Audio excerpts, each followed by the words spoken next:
પ્રભુજી આપ કોક સાહેબ. સૌનું ખૂબ ખૂબ હૃદયપૂર્વકનું સ્વાગત છે ઇસ્કોન મેંગલુરુ શ્રી શ્રી રાધા ગોવિંદ મંદિર કુલાઈ તરફથી શ્રીમદ ભગવદ્ ગીતાના લેવલ 2 ના ક્લાસમાં, જેમાં આપણે ઓરિએન્ટેશનની ચર્ચામાં આજે બીજા દિવસમાં ચર્ચા કરવા જઈ રહ્યા છે. જે સાધુ પ્રભુ નેત્રી ખોખર માતાજી, પ્રિયા જયસ્વાલ માતાજી, લલિત કુમાર વેદ પ્રભુ, ટ્વિંકલ માતાજી, દેવયાની માતાજી, હરે કૃષ્ણ એવરીવન, મિત્તલ માતાજી, હરે કૃષ્ણ, હરે કૃષ્ણ, હરે કૃષ્ણ પ્રભુજી.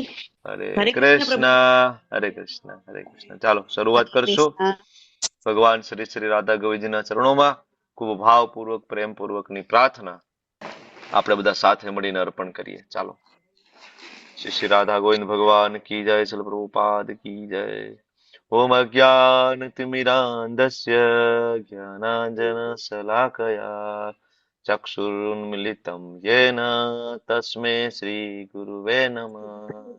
श्री चैतन्य मनोभीष्टं स्थापितं येन भूतले स्वयं रूप कदा मह्यं ददाति स्वपदान्तिकम्. वन्देऽहं श्रीगुरो श्रीयुतापदकमलं श्रीगुरुन् वैष्णवांश्च श्रीरूपं साग्रजातं सहगण रघुनाथान्वितं तं सजीवं साद्वैतं सावधूतं परिजनसहितं कृष्णा चैतन्य देवं श्री राधा कृष्ण पादान् सहगण ललिता श्री विशाखान्वितांश्च. हे कृष्णा करुणा सिंधो दीनबंधो जगतपते गोपेश गोपिका कांत राधा कांत नमस्तुते. तप्त कांचन गौरांगी श्री राधे वृंदावनेश्वरी वृषभानुसुते देवी प्रणमामि हरिप्रिये. वाञ्छाकल्पतरुभ्यश्च कृपा सिन्धुभ्य एव च पतितानां पावनेभ्यो वैष्णवेभ्यो नमो नमः.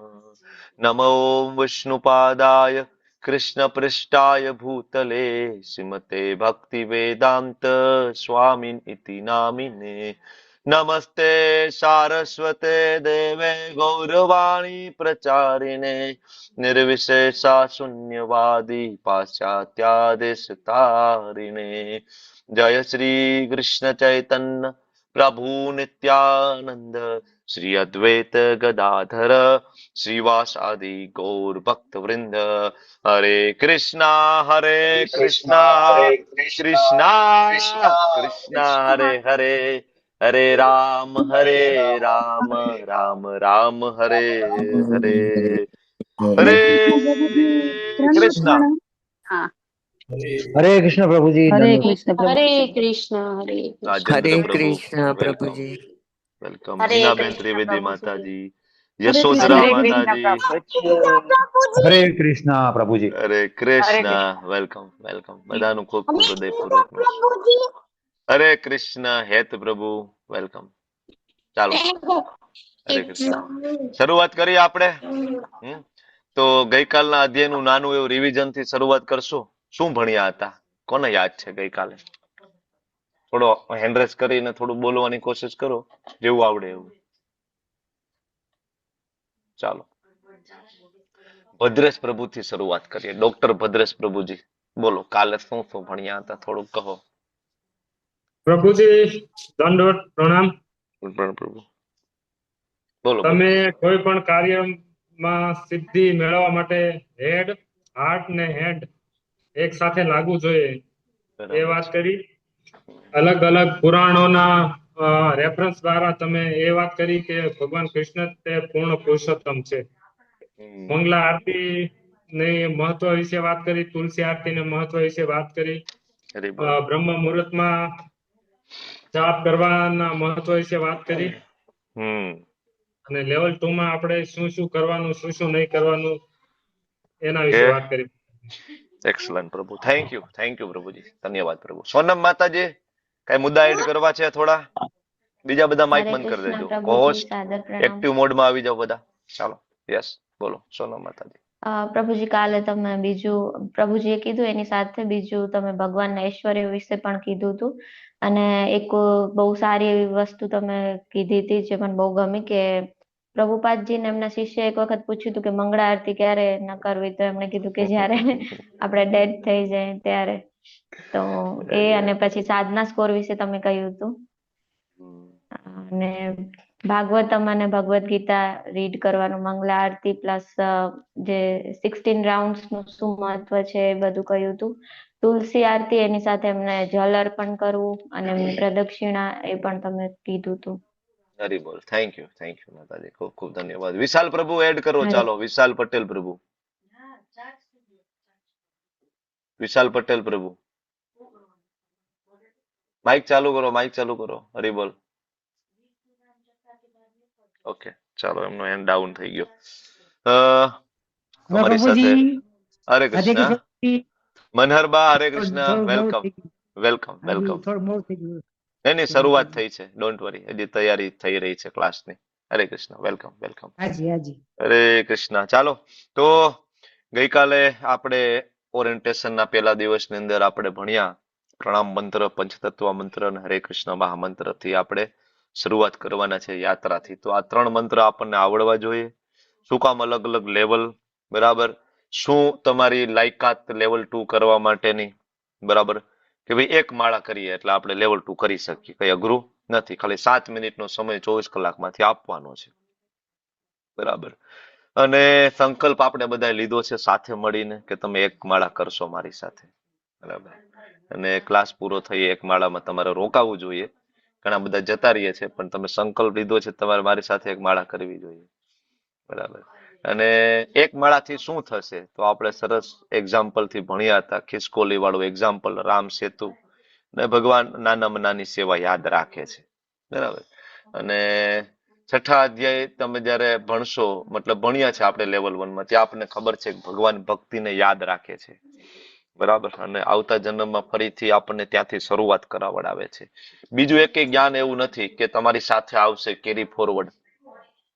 તમે ગમે એટલી ડિગ્રીઓ લીધી હોય, ડોક્ટર હોય, એન્જિનિયર હોય, પણ ફરીથી નવો જન્મ થશે જો મનુષ્યનો મળી જાય તો તમારે પાછી શરૂઆત તો એકડે 1 ને બગડે 2 થી જ કરવી પડશે. પણ ભક્તિની અંદર એવું નથી. ભક્તિમાં તમે જોયું હશે કે નાના નાના બાળકો છે એ જન્મતા વેત જ, બરાબર, થોડુંક બોલવાનું શીખે અને એને ઘણું બધું આવડતું હોય છે, જે આપણને ના આવડતું હોય એવા શ્લોકો બોલતા હોય છે. તમે જો યુટ્યુબ ની અંદર ઘણા બધા બાળકો દામોદર સ્તુતિ ગાતા હોય છે, ઘણા નાના નાના બાળકો જપ કરતા હોય છે, સરસ ભક્તિ કરતા હોય છે. એ આવી ક્યાંથી? પૂર્વજન્મની દેવી ચેતના પ્રગટ થાય છે, ભગવાન 6ઠા અધ્યાયમાં સમજાવે છે. તો ભગવાન યાદ રાખે છે. મંગલા આરતીનું મહત્વ, તુલસી મહારાણી નું આપણા વૈષ્ણવ પરિવારમાં મહત્વ ખૂબ જ મહત્વ છે. તુલસી વગર, તુલસી મહારાણીની કૃપા વગર આપણને વૃંદાવનમાં એન્ટ્રી ના મળી શકે, આપણને રાધારાણી પરમિશન ના આપે, આપણને કૃષ્ણની સેવા પ્રાપ્ત ના થાય, બરાબર. તો રોજ તુલસી મહારાણીને પ્રસન્ન કરવાની કોશિશ કરવી જોઈએ. અને તુલસી મહારાણી બહુ સરળ છે, બરાબર. એને જળ અર્પણ કરો, 3 પ્રદક્ષિણા કરો, બરાબર, પ્રસન્ન થાય. બહુ ઈઝી છે. શ્રીલ પ્રભુપાદજીના પુસ્તકો વાંચવા વિશે આપણે ગઈકાલે વાત કરી, અને સાધના ચાર્ટ ભરવા વિશે મેં તમને વાત કરી કે તમે લોકો સાધના ચાર્ટ રોજ ભરજો. તમારો સાધના ચાર્ટ રોજ જોવામાં આવે છે, કોને કેટલું રીડિંગ કર્યું, કેટલી માળા કરી, અપગ્રેડ કેટલું થયું, કોણ થયું, આ બધું અમે જોતા હોઈએ છીએ. અને જરૂર પડે તો અમે તમારો કોન્ટેક્ટ કરતા હોઈએ છીએ. તો સાધના ચાર્ટ જરૂરથી તમે ભરજો.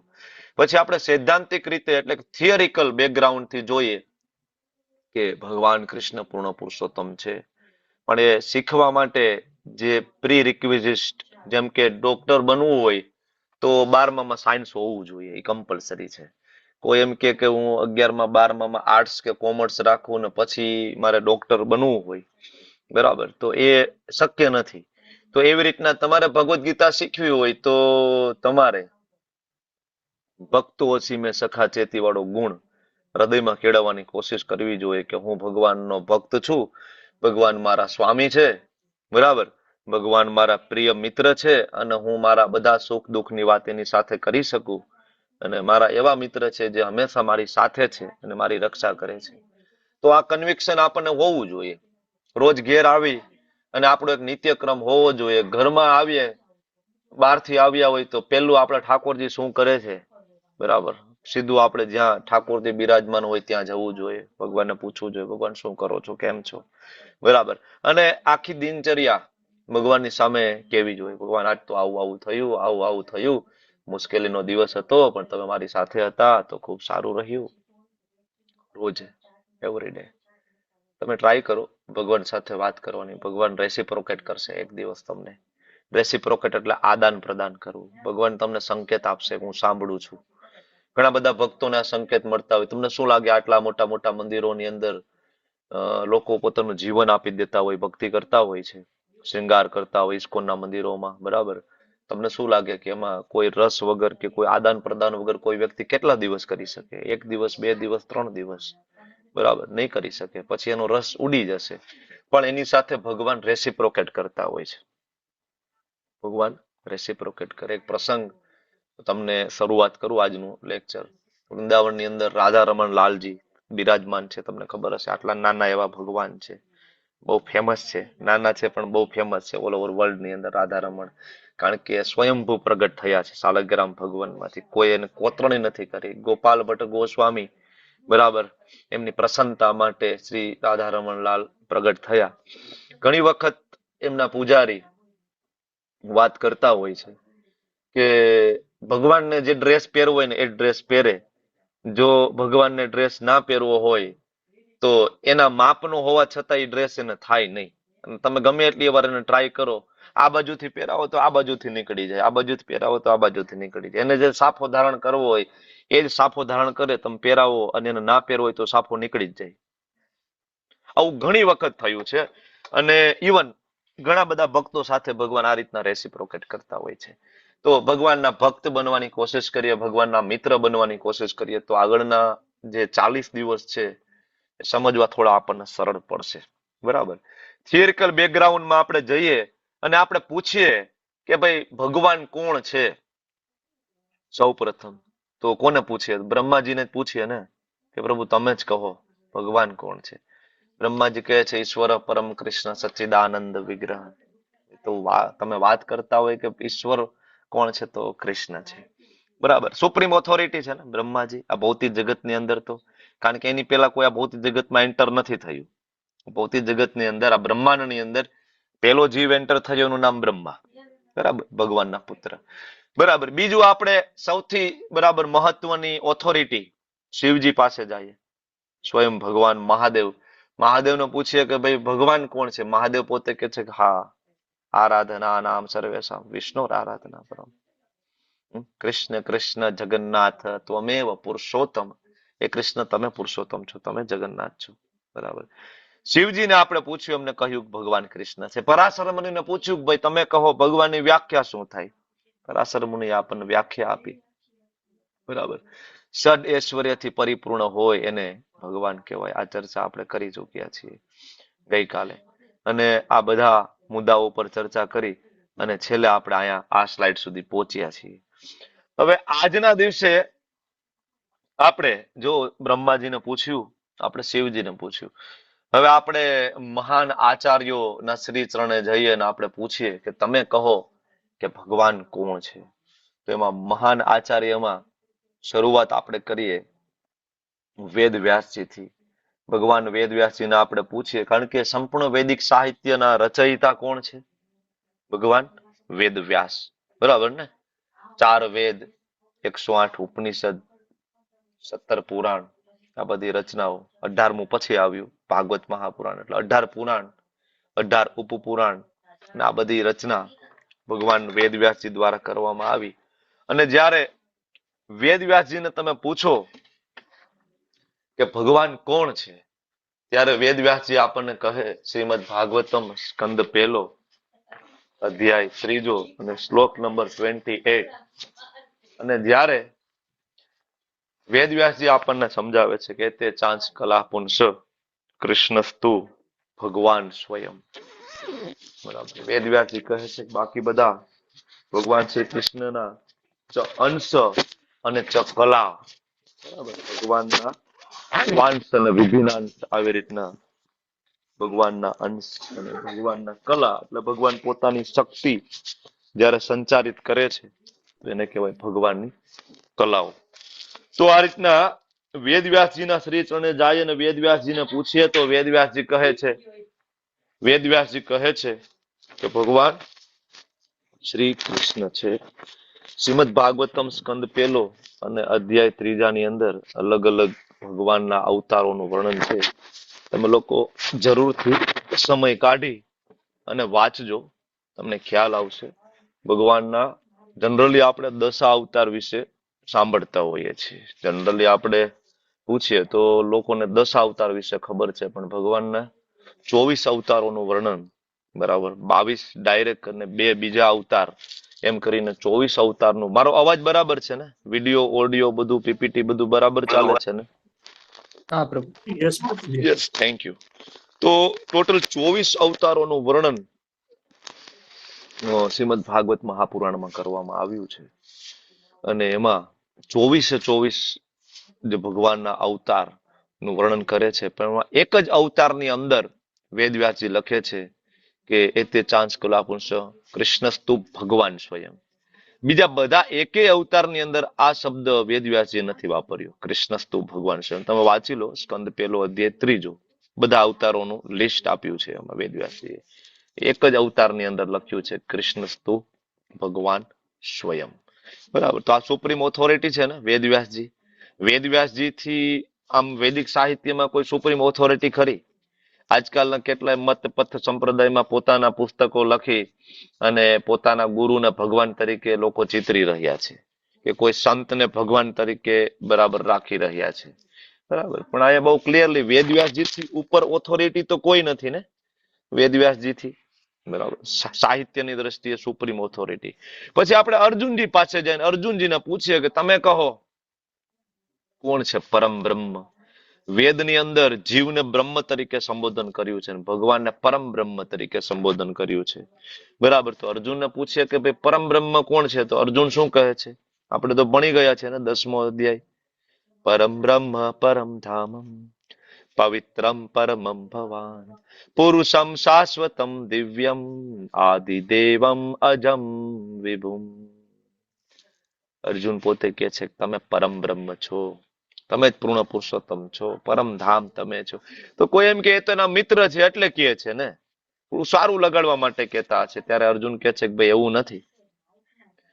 મારું એજ્યુકેશન ગુરુકુળમાં થયું. કોનું? અર્જુનનું. અર્જુન કહે છે કે મારું એજ્યુકેશન ગુરુકુળમાં થયું, અને ગુરુકુળની અંદર બધા વિઝિટિંગ ટીચર તરીકે મહાન આચાર્યો ત્યાં આવતા હતા. ગુરુકુળમાં નારદજી લેક્ચર લેવા જતા હતા, અસિત ઋષિ, દેવલ ઋષિ, બરાબર, અસિતો, દેવલ, વેદ વ્યાસ સ્વયં ત્યાં લેક્ચર લેવા જતા હતા. તો એ બધાએ ત્યાં જ્ઞાન આપ્યું છે, અર્જુન આદિ બધા જે ગુરુકુળના સ્ટુડન્ટ છે બધાને, બરાબર, કે ભાઈ ભગવાન પૂર્ણ પુરુષોત્તમ છે. ઓકે, તો અર્જુન પાસે આપણે પૂછ્યું. હવે આપણે 4 મુખ્ય પરંપરાના મહાન આચાર્યોના શ્રી ચરણોમાં જઈએ. ઘણા એમ કે ભાઈ ઇસ્કોન ની અંદર તમે કૃષ્ણને ભગવાન કયો છો.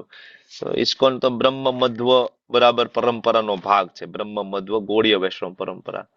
પણ આપણે બાકીની જે પરંપરાઓમાં પણ જઈએ બધી જગ્યાએ, તો શું કહે છે આચાર્યો આપણે જાણીએ, બરાબર.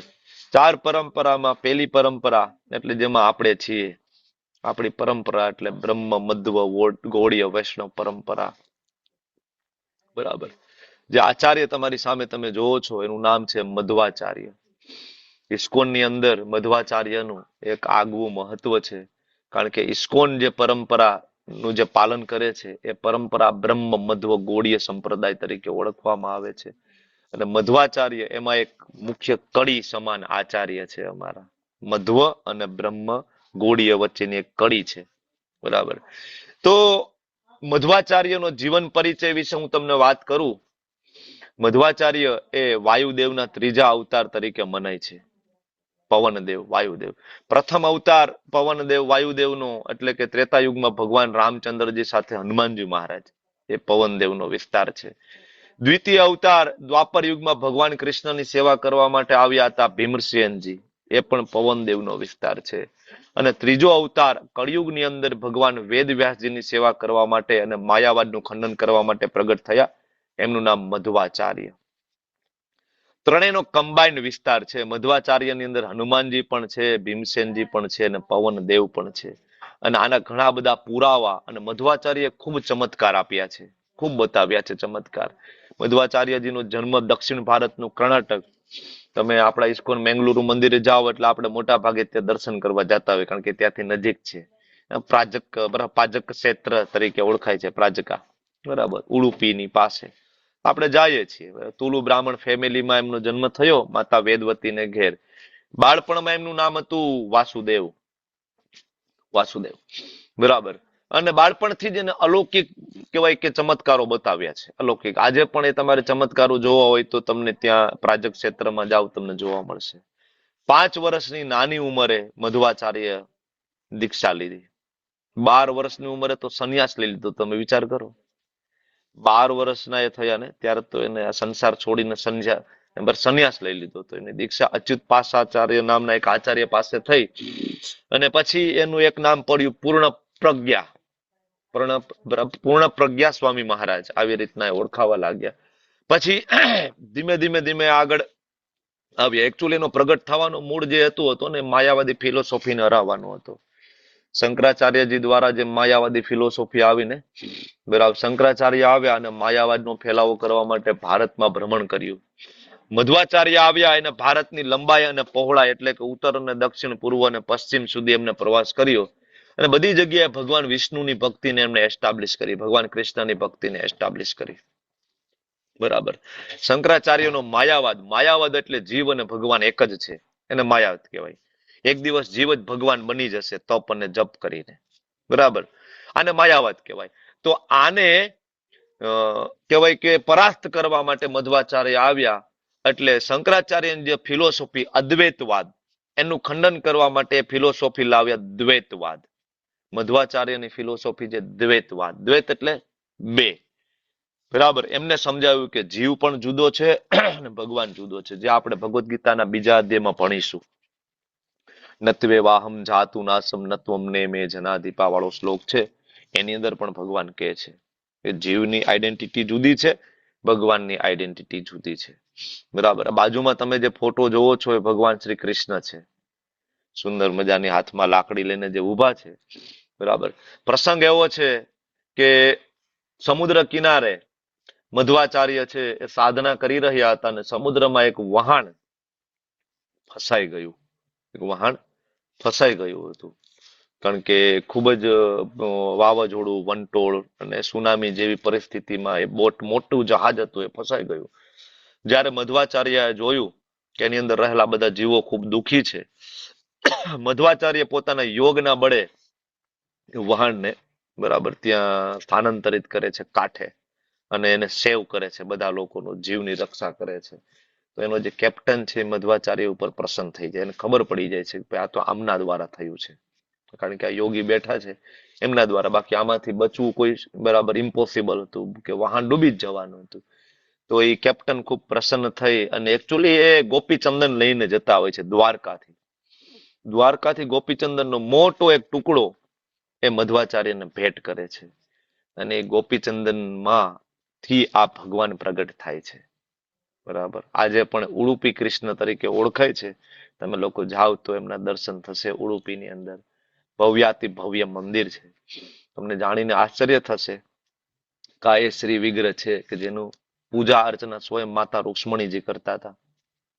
દ્વાપર યુગની અંદર ભગવાનના પ્રિય પત્ની માતા રૂક્ષ્મણીજી, લક્ષ્મીજી, જે વિગ્રહની પૂજા કરતા હતા, આ એ જ વિગ્રહ છે. અને અત્યારે એ તમને દર્શન થઈ શકે એમના ઉડુપી. અમે લોકો ઘણી વખત, 2-3 વખત અમે લોકો દર્શન કરી આવ્યા છીએ. નાની નાની બારીઓમાંથી દર્શન કરવાના હોય છે, અંદર દીવા બળતા હોય છે, અંધારું હોય છે, તમારે બારીમાંથી દર્શન કરવાના હોય છે, બરાબર.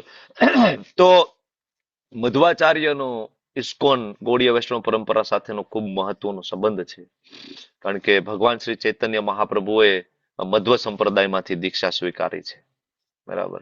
શું કામ? તો કે મધ્વ સંપ્રદાય છે માયાવાદનો પ્રબળ વિરોધ કરે છે અને ભગવાન કૃષ્ણની સર્વોપરિતાને સ્વીકારે છે, એટલા માટે.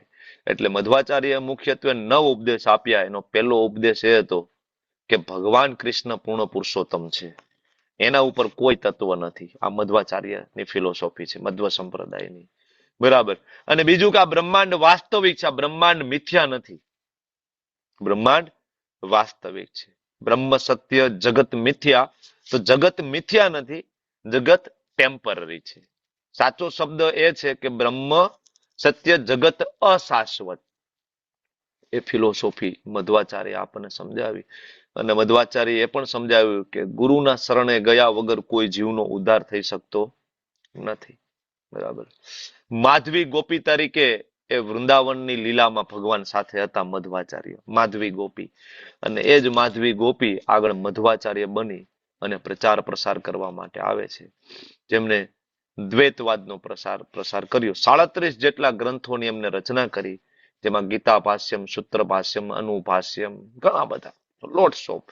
બરાબર. 8 મોટા મોટા મઠ એટલે કે મંદિરોની સ્થાપના કરી એમને. બરાબર.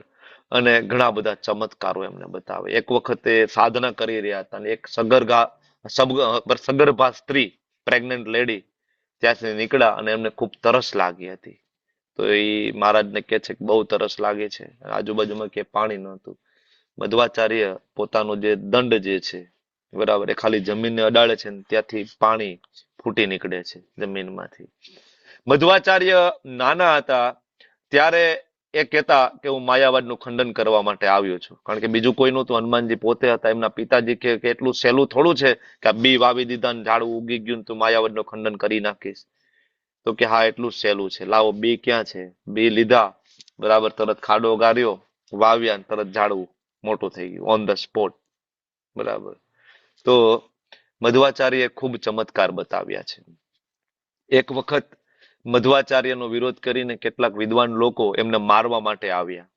બરાબર. 400 જેટલા વિદ્વાન લોકો, બરાબર, પહાડી લોકો મારવા માટે આવ્યા. તો મધ્વાચાર્યના ગળામાં દોરડું વીંટી દીધું અને આ બાજુથી લોકો ખેંચે છે ને આ બાજુથી લોકો ખેંચે છે. મધ્વાચાર્ય છે ભગવાનનું નામ જપ કરી રહ્યા છે, કારણ કે પોતે ભીમસેનજી હતા ને. ભીમસેનજીમાં બળ કેટલું હતું? બરાબર. તો કોઈ એને મારી નથી શકતું. મધ્વાચાર્ય એક વખત એક સાથે 400 કેળા અને એક સાથે કહેવાય કે 100 ઓફ લીટર દૂધ એક સાથે પી જાય છે.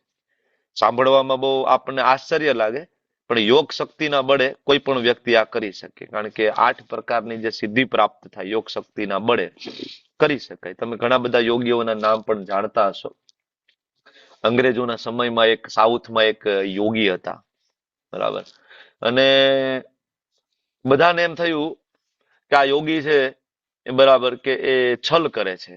તો અંગ્રેજોએ એમને પકડી લીધા અને જેલમાં પૂરી દીધા. જેવા જેલમાં પૂરી દીધા ને, યોગી ત્યાંથી અદ્રશ્ય થઈ ગયા અને જેલની ઉપર આટા મારતા હતા. બરાબર. આ પ્રસંગ અંગ્રેજોની બુકોની અંદર દર્જ છે. હું એટલા માટે હું તમને કહું છું કે યોગ સિદ્ધિના બળે આ બધી વસ્તુ પોસિબલ છે, કઈ વસ્તુ ઇમ્પોસિબલ નથી. 12 વર્ષની કોઈ સાધના કરે તો એને યોગ સિદ્ધિઓ પ્રાપ્ત થાય. જેવી રીતના હનુમાનજી મહારાજ છે, તમને ખબર છે, બરાબર, 8 યોગ સિદ્ધિ ના માલિક હતા. એટલે આપણે હનુમાન ચાલીસામાં પણ ગાઈએ છીએ, તમને લોકોને ખ્યાલ હશે. તો હનુમાનજીનું જ ઇન્કાર્નેશન છે મધ્વાચાર્ય. બરાબર. તો આવા ઘણા બધા ચમત્કાર મધ્વાચાર્યજી દ્વારા બતાવવામાં આવ્યા અને ભગવાન કૃષ્ણની ભક્તિને એમને એસ્ટાબ્લિશ કરી છે. બરાબર. આગળ વધીએ. રામાનુજાચાર્યજી આ પાસે આપણે જઈએ. શ્રી સંપ્રદાય, બરાબર, ની શરૂઆત માતા લક્ષ્મીથી થઈ અને એમાં મહાન જે આચાર્ય પ્રગટ થયા રામાનુજાચાર્ય, આજથી ઓલમોસ્ટ 1000 વર્ષ પહેલા, ઈસવીસન 1017 ના રોજ દક્ષિણ ભારતની અંદર તમિલનાડુમાં એમનો જન્મ થયો. રામાનુજાચાર્ય એટલે બીજું કોઈ નહીં, રામ અનુજ, રામના અનુજ એટલે કે રામના ભાઈ. કોણ? લક્ષ્મણજી. બરાબર. અને એ લક્ષ્મણજી એટલે કોણ? તો કે બલરામજી. એ બલરામજી એટલે કોણ? તો કે અનંત શેષ. તો એ લક્ષ્મણજી, બલરામજી અને અનંત શેષનો સંયુક્ત અવતાર એટલે રામાનુજાચાર્ય. રામ અનુજ રામાનુજાચાર્ય પ્રગટ થયા. બરાબર. અને હંમેશા ભગવાનની સેવામાં જેવી રીતના અનંત શેષ લાગેલા છે, બરાબર, શાસ્ત્રની અંદર પણ લખેલું છે કે અનંત શેષ પોતાની અનંત ફેણોથી અનંત સમયથી ભગવાનના અનંત ગુણગાન ગાઈ રહ્યા છે. આજ સુધી ભગવાનના ગુણગાન બરાબર પૂર્ણ થયા નથી. એમ રામાનુજાચાર્ય પણ ભગવાનના ગુણગાન ગાવામાં હંમેશા લીન છે. માતા કાંતિમતી અને પિતા કેશવ સોમયાજી ને ત્યાં પ્રગટ થયા. બરાબર, રામાનુજાચાર્ય.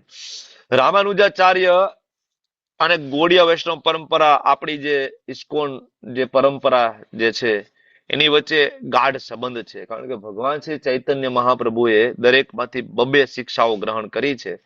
રામાનુજાચાર્ય જે સંપ્રદાય છે એમાંથી બે શિક્ષા આપણે લીધી છે. પહેલી શિક્ષા વૈષ્ણવ સેવા અને બીજું અનન્ય ભક્તિ. બરાબર, શુદ્ધ ભક્તિ. વૈષ્ણવ સેવા બાહ્ય રીતના ભક્તિ સિદ્ધાંત સરસ્વતી ઠાકુર સમજાવે છે કે હરિનામ સંકીર્તન આપણે કરીએ છીએ, પણ એકચ્યુઅલી આપણો બાહ્ય ધર્મ છે, આપણો એક્સટર્નલ ધર્મ છે વૈષ્ણવ સેવા. એટલે ઇસ્કોનની અંદર વૈષ્ણવ સેવા સર્વોપરી લેવલ ઉપર મૂકવામાં આવે છે. તમે જ્યારે યાત્રામાં ને એમાં આવશો તો તમને ખ્યાલ આવશે કે ભક્તો વૈષ્ણવ સેવા કરવા માટે તલપાપડ હોય છે. દિવસ રાત એક કરીને ભક્તો વૈષ્ણવ સેવા કરતા હોય છે, કારણ કે વૈષ્ણવ સેવા સર્વોપરી છે. બરાબર. પ્રારંભિક જે શિક્ષણ રામાનુજાચાર્યનું એના અદ્વૈતવાદી ગુરુ યાદવ પ્રકાશજી પાસે થયું. યાદવ પ્રકાશજી અદ્વૈતવાદી હતા, માયાવાદી હતા. બરાબર, પણ બીજી કોઈ ઓપ્શન નહોતો એટલે એમની પાસેથી દીક્ષા લઈને રામાનુજાચાર્ય એમની પાસે શીખતા હતા. એક દિવસ એવું થયું કે યાદવ પ્રકાશજી સૂતા હતા અને રામાનુજાચાર્ય જે શિષ્ય તરીકે એમના પગ બરાબર દબાવી રહ્યા હતા અને બીજા શિષ્ય વેદો ઉપનિષદોનું પઠન પાઠન કરતા હતા અને એમાં એક શબ્દ આવ્યો કપાય સમ, અને કપાય સમનો અર્થ પૂછ્યો યાદવ પ્રકાશજીને. તો યાદવ પ્રકાશજી એકચ્યુઅલી પ્રસંગ એવો હતો કે ભગવાનની જે મુખ કમળની જે લાલીમાં, બરાબર, ભગવાનની લાલીમાં, એમના હોઠની લાલીમાં, એમાં હાથની જે લાલી, બરાબર, જે રેડ કલર હોય એ કેના જેવો છે? તો કે કપાયસમ જેવો છે. એટલે કપાયસમ એટલે શું પૂછ્યું યાદવ પ્રકાશજીને? તો કે કપાયસમ એટલે જે બંદર હોય એનો જે પાછળનો ભાગ હોય થોડો ગુલાબી કલરનો હોય. તમને ખબર છે ને, પીઠનો ભાગ હોય ગુલાબી કલરનો હોય. તો કે બંદરના પીછવાડામાં જે ગુલાબી કલર હોય ને એવો ગુલાબી કલરના ભગવાનના હોઠ છે, એવા ગુલાબી કલરના ભગવાનના ચરણ કમળ છે. રામાનુજાચાર્ય જયારે આ સાંભળ્યું ને આંખમાંથી આંસુ નીકળવા માંડ્યા. શું કામ? કારણ કે લક્ષ્મણજી હતા ને રામચંદ્રજીનું આવું કોઈ અપમાન કરે, કૃષ્ણચંદ્રજીનું આવું કોઈ અપમાન કરે તો એ સહી ના શકે. કારણ કે યાદવ પ્રકાશજી અદ્વૈતવાદી હતા, બરાબર, એટલે ભગવાનનું અપમાન કરી રહ્યા હતા, કારણ કે નિરાકારવાદમાં માનતા હતા, ભગવાનના સાકાર સ્વરૂપમાં નહોતા માનતા. તો લક્ષ્મણજીના રામાનુજાચાર્યજીના આંખમાંથી આંસુ નીકળવા માંડ્યા અને આંસુ યાદવ પ્રકાશજીના પગ ઉપર પડ્યું ને જંપ મારીને ઉપર ઉભા થઈ ગયા યાદવ પ્રકાશજી. કારણ કે આંસુની અંદર એટલું ગરમ હતું, ધગધગતું આંસુ હતું. બરાબર. તો પૂછ્યું કે શું થયું, કેમ રડે છો? તો કે તમે આવી કેવી વ્યાખ્યા કરો છો કે ભગવાનના મુખ કમળની લાલીમાં બંદરના પીછવાડા જેવી છે? તો કે તું બહુ બુદ્ધિશાળી હોય તો તું વ્યાખ્યા કર. ત્યારે રામાનુજાચાર્ય વ્યાખ્યા કરે છે. ખરેખર એ લાલીમાં જે વાત આપણે ભગવાનનું જયારે પણ વર્ણન થાય તો ભગવાનના નેત્ર કમળ, ભગવાનના મુખ કમળ, હસ્ત કમળ તમે જોયું લાલ કલરના હોય છે, રેડિશ પિંક કલરના. ત્યારે રામાનુજાચાર્ય કહે છે કે પિંક કલર જે છે ને એ બ્રહ્માજી જે કમળ ઉપર બેસે છે ને એ કમળની જે લાલીમાં છે ને એ લાલીમાં સમાન છે. કપાયસમનો અર્થ બ્રહ્માજીના કમળની લાલીમાંની વાત છે, નહીં કે બંદરના પીછવાડા જેવી. કારણ શું? તો કે બ્રહ્માજી પેલા એ કમળની ઉત્પત્તિ આ ભૌતિક જગતમાં થઈ છે. એટલે વિચાર કરો, કારણ કે બધા જીવો 84 લાખ યોની પછી આવી છે. બ્રહ્માજીએ 84 લાખ યોનીનું સર્જન કર્યું, પણ બ્રહ્માજી જે કમળ ઉપર બેઠા છે બ્રહ્માજી પેલા આવ્યું છે ગર્ભોદક્ષાય વિષ્ણુજીના નાભીમાંથી. એટલે એ ટ્રાન્સિડેન્ટલ છે, દિવ્ય છે. અને એ દિવ્ય કલર છે એની લાલીમાં ભગવાન ધરાવે છે, નહીં કે બંદરના પીછવાડા જેવી. બરાબર. પછી તો યાદવ પ્રકાશજી ખૂબ ગુસ્સે થયા, રામાનુજાચાર્યને મારી નાખવાની કોશિશ પણ કરી હતી, સમુદ્રમાં ફેંકી દીધા હતા. બરાબર. ભગવાને ત્યાંથી બચાવ્યા હતા રામાનુજાચાર્યને. બરાબર. અને જયારે રામાનુજાચાર્ય એમના ગુરુ યમુનાચાર્યજીને મળવા ગયા તો યમુનાચાર્યજી એ સમયે શરીર છૂટી ગયું હતું, પણ યમુનાચાર્યજીની 3 આંગળી આવી રીતના બંધ હતી. 3 આંગળી. બરાબર. 3 આંગળી બંધ હતી. ત્યારે રામાનુજાચાર્યજીને થયું, બરાબર, એમના હૃદયમાં એમના ગુરુ જ્ઞાન પ્રગટ થયું અને એને 3 પ્રતિજ્ઞા લીધી રામાનુજાચાર્યજી. પહેલી પ્રતિજ્ઞા એ લીધી કે વેદ વ્યાસજીના બ્રહ્મસૂત્ર ઉપર ભાષ્ય લખીશ. તો ઓન ધ સ્પોટ એની ગુરુની 1 આંગળી સીધી થઈ ગઈ. બરાબર. બીજી પ્રતિજ્ઞા લીધી કે પરાશર મુનિ એને વેદ વ્યાસજીનું નામ અમર કરી દઈશ હિસ્ટ્રીમાં. બરાબર. એટલે વેદ વ્યાસજી પાસે આગળ, બરાબર, એમની પાસેથી ઘણું બધું ટીચિંગ્સ લીધું અને એના શાસ્ત્રોને ફરીથી એસ્ટાબ્લિશ કરી ને નામ અમર કરવામાં. અને ત્રીજું, જન સામાન્યમાં ભક્તિ અને દ્વૈતવાદનો હું પ્રચાર કરીશ. વિશિષ્ટ દ્વૈત, કે ભગવાન અને જીવ જુદા જુદા છે. આ 3 પ્રતિજ્ઞા લીધી ને 3 આંગળી યમુનાચાર્યજીની સિદ્ધિ થઈ ગઈ. મૃત અવસ્થામાં હતા તોય 3 પ્રતિજ્ઞા લીધી. એમના ગુરુએ એમને કહ્યું હતું, એક મંત્ર આપ્યો હતો, ઓમ નમો નારાયણાય. આ મંત્ર કોઈને કહેવો નહીં, આવું કીધું હતું. અને જો આ મંત્ર કોઈને કહેશો તો તમે નરકમાં જશો, રામાનુજાચાર્યજીને કીધું હતું. પણ રામાનુજાચાર્ય મંદિરના શિખર ઉપર ચડી અને બધાને મંત્ર આપ્યો, ઓમ નમો નારાયણ, ઓમ નમો નારાયણ. શું કામ? તો કે બહુ કૃપાળુ હતા. એને એવું થયું કે આ એક મંત્ર બોલીને હું જો ભગવત ધામ જઈ શકતો હોય તો બીજા બધા રહી જાય તો કોઈ મતલબ નથી. મારે ભલે નરકમાં જવું પડે પણ બાકીના બધા જીવોનો ઉદ્ધાર થઈ જાય. હું ભલે નરકમાં જઈશ, મને એ વસ્તુ સ્વીકાર્ય છે. તો આ પરમ કરુણાના અવતાર બરાબર એવા રામાનુજાચાર્ય પણ ભગવાન શ્રી કૃષ્ણ પૂર્ણ પુરુષોત્તમ છે એસ્ટાબ્લિશ કર્યું. જગન્નાથપુરી ગયા, જગન્નાથજી એના ઉપર પ્રસન્ન થયા, સ્વપ્નમાં આવ્યા અને એને માયાપુર નવદીપ જવા માટે કહ્યું. અને નવદીપ માયાપુર ગયા, ત્યાં ભગવાન ચૈતન્ય મહાપ્રભુ હજી પ્રગટ પણ નહોતા થયા, એની પહેલા એને સુવર્ણ સ્વરૂપે દર્શન આપ્યા હતા. અને પછી મહાપ્રભુ એને આશીર્વાદ આપ્યા કે હું પાછો જયારે આવીશ 500 વર્ષ પછી પ્રગટ થવાનો જ છું, બરાબર, ત્યારે તમે મારી લીલામાં ભાગ બનશો, અનંત વિપ્ર બ્રાહ્મણ તરીકે તમે આવશો. પછી મહાપ્રભુના લગ્ન જયારે થયા ત્યારે અનંત વિપ્ર નામના બ્રાહ્મણને બોલાવવામાં આવ્યા. એ અનંત વિપ્ર બ્રાહ્મણ બીજું કોઈ નહીં, એ રામાનુજાચાર્ય. રામાનુજાચાર્ય સંસારની અંદર ભેદભાવ વગર દરેકને ભક્તિ આપવાનો અધિકાર આપ્યો. એટલા માટે તમને ખબર છે, હૈદરાબાદની અંદર હમણાં એમની 1000મી જન્મ જયંતિ નિમિત્તે મોટું એક સ્ટેચ્યુ એમના નામનું બનાવવામાં આવ્યું. જે સ્ટેચ્યુને ઓળખવામાં આવે છે, તમે લોકોએ statue of liberty, statue of unity નામ સાંભળ્યું હશે, પણ આ સ્ટેચ્યુ ઓફ ઇક્વાલિટી છે. ઇક્વાલિટી, બરાબર. અને હમણાં આપણી જે યાત્રા ફેબ્રુઆરી મહિનામાં જઈ રહી છે, શ્રીરંગમ, એ એમનું મુખ્ય મથક છે રામાનુજાચાર્યનું. આજે પણ રામાનુજાચાર્યનું એ ભૌતિક શરીર ને સાચવવામાં આવ્યું છે. સમાધિ નહીં, અગ્નિ સંસ્કાર નથી આપ્યો. એનું ભૌતિક શરીર, એ જ શરીર સાચવવામાં આવ્યું છે, જેના ઉપર કોઈ કેમિકલ નહીં, ચંદન અને કેસરનો લેપ કરી અને આજે પણ એ રાખવામાં આવ્યું છે. તમે લોકો શ્રીરંગમ જાઓ તો રામાનુજાચાર્યનું એ શરીરનું આજે તમે દર્શન કરી શકો છો. અવેલેબલ છે આજે પણ શ્રીરંગમ ટેમ્પલમાં. અમે લોકો જવાના છીએ, તમારા લોકો અમારી સાથે જોડાવવું હોય, બરાબર, તો વિશાલ પ્રભુ તમને થોડી ડિટેલ મોકલશે. અમે શ્રીરંગમ, કુંભકોણમ અને ત્યાંથી ભગવાન રામેશ્વરના દર્શન કરવા માટે જવાના છીએ, બરાબર. તો રામાનુજાચાર્યના આપણે દર્શન કરી શકીશું. સાક્ષાત ત્યાં બિરાજમાન છે, ભગવાનના મહાન ભક્ત, પરમ વૈષ્ણવ. આગળ આપણે આવીએ તો રુદ્ર પરંપરા, જેમાં ભગવાન શિવજીએ રુદ્ર પરંપરાની શરૂઆત કરી. અને એ રુદ્ર પરંપરાની અંદર મહાન આચાર્ય આવ્યા, જેમનું નામ વલ્ભાચાર્ય. વલ્ભાચાર્ય કઈ પરંપરામાં આવે છે, મતલબ એને પછી બરાબર ગુજરાતની અંદર કઈ પરંપરા ને વધારે પ્રસાર કરાવ્યો, કોને ખબર છે? હરે કૃષ્ણ. પુષ્ટિ માર્ગ, બરાબર, પુષ્ટિ માર્ગ. તમે લોકો પરિચિત છો, કારણ કે આપણે જનરલી ગુજરાતની અંદર પુષ્ટિ માર્ગ ના કેન્દ્રો ઘણા બધા છે. આપણે બધા નાનપણથી પુષ્ટિ માર્ગને તો ઓળખીએ છીએ જનરલી. તો એ પુષ્ટિ માર્ગ આપવામાં જેનું શ્રેય, જે ફાળો જાય છે, એ શ્રીપાદ વલ્ભાચાર્યજી. વલ્ભાચાર્યજી, તમને બધાને ખ્યાલ છે કે પુષ્ટિ માર્ગ આપણને આપ્યો અને નાના બાલ ગોપાલની સેવા આપણને આપી છે વલ્ભાચાર્યજી, બરાબર. અને ઇસ્કોનની અંદર શ્રીપાદ વલ્ભાચાર્યજીને એક મહાન વિદ્વાન અને ભગવાનના પરમ ભક્ત તરીકે ખૂબ માન અને પૂજા સાથે એનું નામ લેવામાં આવે છે. 1479માં એમનો જન્મ થયો, બરાબર, દક્ષિણ ભારતમાં. અને બ્રાહ્મણ પરિવાર, લક્ષ્મણ ભટ્ટ ને એમ ઘરે એમનો જન્મ થયો. એમનું નામ વલ્લભ ભટ્ટ તરીકે, માતાનું નામ લક્ષ્મીબાઈ. એજ્યુકેશન એમનું થયું વારાણસીમાં, વેદ વેદાંત ને બધું ભણ્યા. ભગવાન ચૈતન્ય મહાપ્રભુ થી ઘણું બધું એને આકર્ષણ હતું, મહાપ્રભુને મળ્યા પણ હતા. મહાપ્રભુ ચૈતન્ય મહાપ્રભુ એમની ઘેર જમવા પણ ગયા હતા, બરાબર. અને એ ઓળખી પણ ગયા હતા ચૈતન્ય મહાપ્રભુ બીજું કોઈ નહીં તો સાક્ષાત કૃષ્ણ છે. આગળ ગદાધર પંડિત, આપણી પરંપરાના એક આચાર્ય, એમની પાસેથી માધુર્ય રસની દીક્ષા વલ્ભાચાર્યજીએ લીધેલી, બરાબર. આપણા જે બરાબર, મધ્વ સંપ્રદાય ગૌડી વૈષ્ણવ પરંપરામાંથી.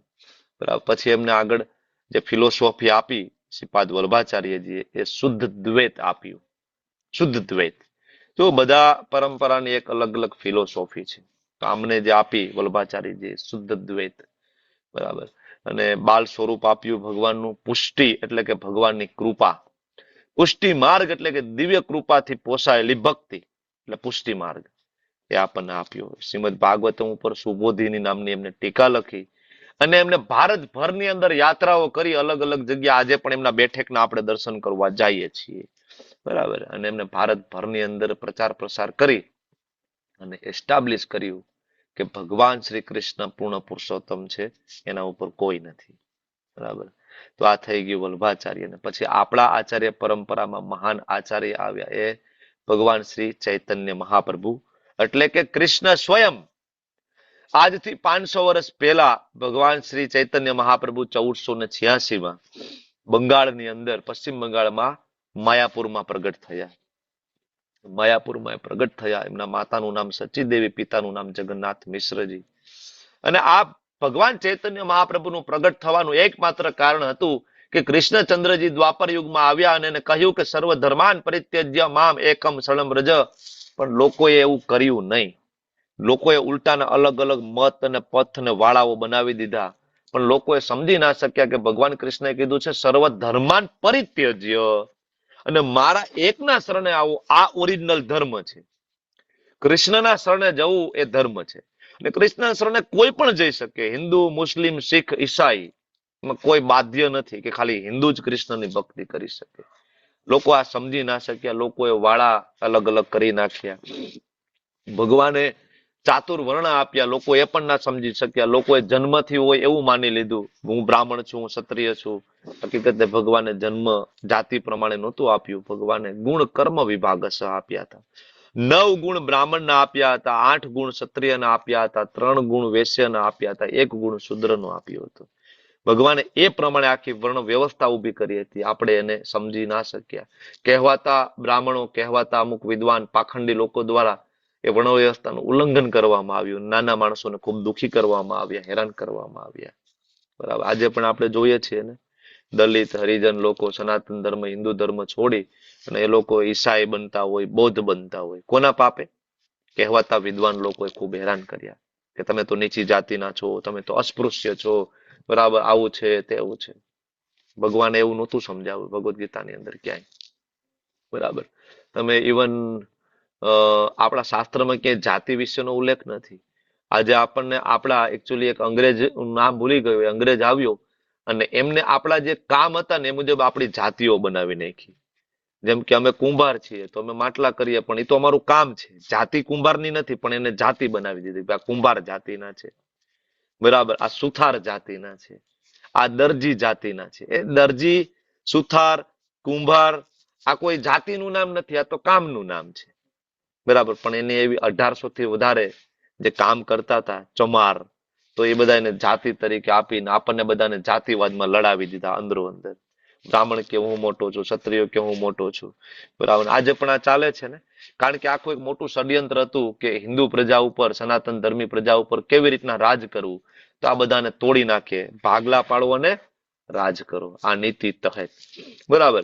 એટલા માટે જયારે ભગવાન શ્રી ચૈતન્ય મહાપ્રભુ આવ્યા, બરાબર, ત્યારે એસ્ટાબ્લિશ કર્યું અને એમને ત્યારે આગાહી કરી હતી કે મારો સેનાપતિ આવશે ને આખા વિશ્વની અંદર પ્રચાર પ્રસાર કરશે. સેનાપતિ એટલે બીજું કોઈ નહીં, એસી ભક્તિવેદાન સ્વામી શ્રી પ્રભુપાદ. બરાબર. પ્રભુપાદ આવ્યા અને આખા વિશ્વની અંદર સનાતન ધર્મનો પ્રચાર કર્યો. એટલે અમારા પ્રભુપાદ બહુ ક્લિયરલી કહે કે હિન્દુ, મુસ્લિમ, શીખ, ઈસાઈ એ ધર્મ નથી. તમે જયારે આગળ આવશો તમને ધર્મની વ્યાખ્યા ખબર પડશે. ભક્તિ શાસ્ત્રીમાં શ્રીમદ ભાગવતમ 1.2.6 ધર્મની વ્યાખ્યા આપી છે. હિન્દુને ધર્મ ના કહેવાય. ધર્મ એ વસ્તુ છે જેને તમે બદલાવી ના શકો. મને આજે હિન્દુ ધર્મમાં મજા ના આવે તો હું મુસ્લિમ ધર્મ સ્વીકારી શકું. કોણ મને ના પાડી શકે? મુસ્લિમ છે, હિન્દુ બની શકે. એ ધર્મ નથી. ધર્મ મતલબ એ ખાલી ઉદાહરણ આપી દઉં કે ખાંડનો ધર્મ છે એનું મીઠાપણું, સ્વીટનેસ. બરાબર. તમારા હાથમાં ખાંડ બરાબર અડધી ચમચી મૂકે, તમે મોઢામાં નાખો ને તમને મીઠી જ ના લાગે તો તમે કહેશો કે ખાંડ નથી. બરાબર. એમ દરેકનો એક વિશિષ્ટ સ્વભાવ છે, એમ જીવનો એક વિશિષ્ટ સ્વભાવ છે સેવા કરવી. સેવા કરવી. તમે જોઈ લો, તમે અત્યારે સેવા કરી રહ્યા છો ને, મનુષ્ય શરીરમાં તમે તમારા બાળકોની સેવા કરો, પત્નીની સેવા કરો, પતિની સેવા કરો, બરાબર, પરિવારની સેવા કરો, સમાજની સેવા કરો, બરાબર, સેવા. કૂતરાની યોનિમાં કૂતરું પણ એના ગલુડિયાની સેવા કરે, ચકલી પણ એના બચ્ચાની સેવા કરશે, સેવા બધા કરશે, બરાબર. અને જો ઘણા બધા માતા પિતાની સેવા કરે, અમેરિકામાં જાવ તો માતા પિતા માઇક્રો ફેમિલી થઈ ગયું અમેરિકામાં, બરાબર, વેસ્ટર્ન કન્ટ્રીઝમાં, તો એ લોકો કૂતરા પાળશે અને કૂતરાની સેવા કરશે. સેવા તો કરશે. તો સેવા કરવો જે છે એ જીવનો ધર્મ છે. એટલા માટે શાસ્ત્રમાં કહ્યું છે, સવે પુંસા પરો ધર્મ યતોર ભક્તિર અધોક્ષ જે. ખરેખર પરો ધર્મ છે ભગવાન કૃષ્ણની ભક્તિ, એની સેવા કરવાની હતી. પણ જયારે આપણે માયામાં પડી ગયા તો આપણે એ સેવાને વિકૃત સ્વરૂપમાં લીધી અને આપણે અલગ અલગ જગ્યાએ સેવા કરવા લાગ્યા. બરાબર. તો ભગવાન ચૈતન્ય મહાપ્રભુએ આપણને આ સમજાવ્યું કે ભાઈ ઓરિજિનલ ધર્મ તમારો આ નથી, ઓરિજિનલ ધર્મ કૃષ્ણની સેવા કરવી છે. જ્યારે આ કરશો ને ત્યારે તમે પ્રસન્ન થશો, બાકી તમે પ્રસન્ન નહીં થાવ. રાધા રાણીના ભાવ સાથે, રાધા રાણીના હૃદય સાથે, રાધા રાણીના કલર સાથે શ્રી કૃષ્ણ પોતે પ્રગટ થયા, એટલે એને ગૌરાંગ તરીકે ઓળખવામાં આવ્યા. ગૌર હરિ અથવા ગૌરાંગ, કારણ કે વર્ણ હતો ગૌર. બરાબર. અને છુપો અવતાર છે. બરાબર. જેવી રીતના કૃષ્ણચંદ્ર રામચંદ્ર જે અવતાર છે એવો અવતાર નથી, પ્રચ્છન્ન અવતાર તરીકે ઓળખાય છે, સિક્રેટ અવતાર છે, એટલે બધાને ના ખબર પડે. બરાબર. તો એમનું એક મિશન હતું કે બધાના ઉદ્ધાર કરો, બધા જીવોનો, અને હરે કૃષ્ણ મહામંત્ર આપી અને એને બધા જીવોનો ઉદ્ધાર કર્યો. આજે તમે જો વિશ્વની અંદર એક પણ એવો દેશ નથી કે જ્યાં હરે કૃષ્ણ મહામંત્રની ધૂન ના ગવાતી હોય. વિશ્વમાં એક એવો દેશ નથી કે જ્યાં રાધા કૃષ્ણના ભક્તો ના હોય. બરાબર. માત્ર 8 શ્લોકો આપ્યા જેમને શિક્ષા અષ્ટકમ તરીકે ઓળખવામાં આવે છે. એના સિવાય સનાતન ગોસ્વામી, રૂપ ગોસ્વામી સાથે ખૂબ લાંબી ચર્ચાઓ અને અઢળક સાહિત્ય આપ્યું છે. બરાબર. તો એવા ભગવાન ચૈતન્ય મહાપ્રભુએ એસ્ટાબ્લિશ કર્યું કે ભગવાન કૃષ્ણ છે. હવે કોઈ એમ કે બા તો તમે બધા લીધા વૈષ્ણવ સંપ્રદાયના આચાર્યો લીધા ને, તમે જે વૈષ્ણવ સંપ્રદાયમાં ના હોય અને એ કહેતા હોય કે ભગવાન કૃષ્ણ છે, તો હું તમને શંકરાચાર્યજી પાસે લઈ જાઉં. બરાબર. સનાતન ધર્મની રક્ષા કરવા માટે આદિ શંકરાચાર્યજીનો ખૂબ મોટો ફાળો છે. ઇસ્કોનની અંદર આદિ શંકરાચાર્યજીનું ખૂબ માનપૂર્વક એમને નામ લેવામાં આવે છે, કારણ કે મહાન ભક્ત અને ભગવાનના એક વિશિષ્ટ પ્રતિનિધિ તરીકે આવ્યા હતા. પદ્મ પુરાણની અંદર ઉલ્લેખ છે કે ભગવાન શિવજી જે મિશન સાથે આવે છે આદિ શંકરાચાર્ય બનીને, શિવજીના અવતાર, બરાબર, ભગવાન પ્રગટ થાય છે. ભગવાન કૃષ્ણ ઓર્ડર આદેશ આપે છે અને એક બ્રાહ્મણ તરીકે શંકરાચાર્યજી પ્રગટ થાય છે. બરાબર. અને એક એવું સાહિત્યની રચના કરે છે જેમાં પરમ સત્યને નિરાકાર તરીકે દર્શાવે છે, કારણ કે બૌદ્ધ ધર્મનો પ્રભાવ ઘટાડવો એ એમનું મિશન હતું. કારણ કે એની પેલા ભગવાન બુદ્ધ આવ્યા હતા. હવે સમજવું થોડું મુશ્કેલ પડે, તમે ધીમે ધીમે આગળ આવશો પણ તમને ખ્યાલ આવશે કે કેવી રીતના આ બરાબર ચડતો ક્રમ બને છે. કે પેલા બુદ્ધ આવ્યા, શંકરાચાર્ય આવ્યા, પછી રામાનુજાચાર્ય, મધ્વાચાર્ય આવ્યા, પછી ચૈતન્ય મહાપ્રભુ આવ્યા અને ઓરિજિનલ ફિલોસોફીને ફરીથી એસ્ટાબ્લિશ કરી આફ્ટર 3000 4000 યર્સ. કારણ કે 4000 વર્ષ 3000 વર્ષ પહેલા આ જે આખી ફિલોસોફી ધ્વસ્ત થઈ ગઈ હતી, તો ફરીથી રીએસ્ટાબ્લિશ કરવા માટે આદિ શંકરાચાર્યજી એક વચગાળાનો રસ્તો, બ્રિજ લઈને આવ્યા. બરાબર. અને વેદોની સત્તાને ફરીથી એમને એસ્ટાબ્લિશ કરી અને એમને સમજાવ્યું અહમ બ્રહ્માસ્મિ, હું બ્રહ્મ છું. આના દ્વારા બધાને આધ્યાત્મિકતા તરફ વાળ્યા, માયાવાદ આપ્યો. બરાબર. અને એનો જે ઇન્ટરનલ ભાવ હતો એ વૈષ્ણવ હતા. એટલે એનો અંતિમ જે સંદેશ છે એને ભજન આપ્યું. શું આપ્યું? ભજ ગોવિંદમ, ભજ ગોવિંદમ, ગોવિંદમ ભજ મૂઢમતે, સંપ્રાપ્તે સન્નિહિત કાલે, સંપ્રાપ્તે સન્નિહિત કાલે, નહીં નહીં રક્ષતી ડુકૃંજ કરણે. એકચ્યુઅલી શંકરાચાર્યજી જયારે કાશીમાં રસ્તા ઉપરથી પસાર થઈ રહ્યા હતા ત્યારે એક વૃદ્ધ પંડિતને જોયો, અને વૃદ્ધ પંડિત જે બ્રાહ્મણ સંસ્કૃતના વ્યાકરણના નિયમો મોઢે કરી રહ્યા હતા. ત્યારે આદિ શંકરાચાર્યજી એમને કહે છે કે નહીં કાંઈ કામ આવ્યા વ્યાકરણના એક પણ નિયમો. બરાબર. એટલે એમને સ્વયંસ્ફુરત રીતે મોહ મુદગર નામની આ કવિતા લખી હતી, મોહ મુદગર. એ આગળથી પછી ભજ ગોવિંદમ તરીકે પ્રસિદ્ધ થયું. શરૂઆતનું નામ મોહ મુદગર, કે મોહમાંથી જે બહાર કાઢવાનું જે શસ્ત્ર મુદગર છે એ આ છે. એટલે ક્યારેક આખું આ ભજન તમે વાંચો તો એમાં ભગવાન શ્રી કૃષ્ણ, ભગવાન વિષ્ણુ, ભગવદ્ ગીતાનો મહિમા વિશે ખૂબ શંકરાચાર્યજી લખ્યું છે. 4 મઠોની સ્થાપના કરી: શૃંગેરી મઠ, દ્વારકા શારદાપીઠ, જ્યોતિર્મઠ અને ગોવર્ધન મઠ. બરાબર, ઉત્તર, દક્ષિણ, પૂર્વ, પશ્ચિમ. આજે પણ એ ચારેય પીઠ ઉપર એમના પ્રતિનિધિ તરીકે શંકરાચાર્યજી બેઠા છે સનાતન ધર્મનો પ્રચાર પ્રસાર કરવા માટે. બરાબર. તો શંકરાચાર્યજી ભલે માયાવાદી ફિલોસોફી આપી, ભગવાન ચૈતન્ય મહાપ્રભુએ આ ફિલોસોફીનું સંપૂર્ણપણે ખંડન કર્યું. બરાબર. છતાં પણ ચૈતન્ય મહાપ્રભુને શંકરાચાર્યજી પ્રત્યે ઊંડો આદર ભાવ હંમેશા રહ્યો. બરાબર, કારણ કે શિવજી હતા ને, બરાબર, એક મિશન લઈને આવ્યા હતા. ધીમે ધીમે આગળ આપણે સમજશું કે આ મિશન કેવી રીતના એનું કામ કર્યું, કેવી રીતના. એક ગુપ્ત વૈષ્ણવ હતા અને મિશન લઈને આવ્યા હતા. બરાબર. તો શંકરાચાર્યજી જે મહાન ધર્મ રક્ષક હતા, હિન્દુ ધર્મને વિલુપ્ત થતા જેમને બચાવ્યો, એ આદિ શંકરાચાર્યજી સ્વયં પણ કહે છે કે ભજ ગોવિંદમ, ગોવિંદને ભજો, ગોવિંદને ભજો, ગોવિંદને ભજો.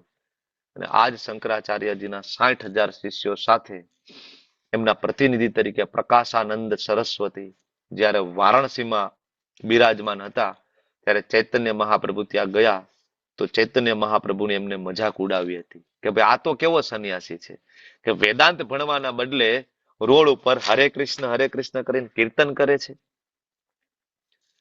ભગવાન ચૈતન્ય મહાપ્રભુના ભક્ત તપન મિશ્ર અને ચંદ્રશેખરે જયારે આ ટીકાને સાંભળી તો મહાપ્રભુને વિનંતી કરી કે તમે એમને મળો અને મળવા જાઓ.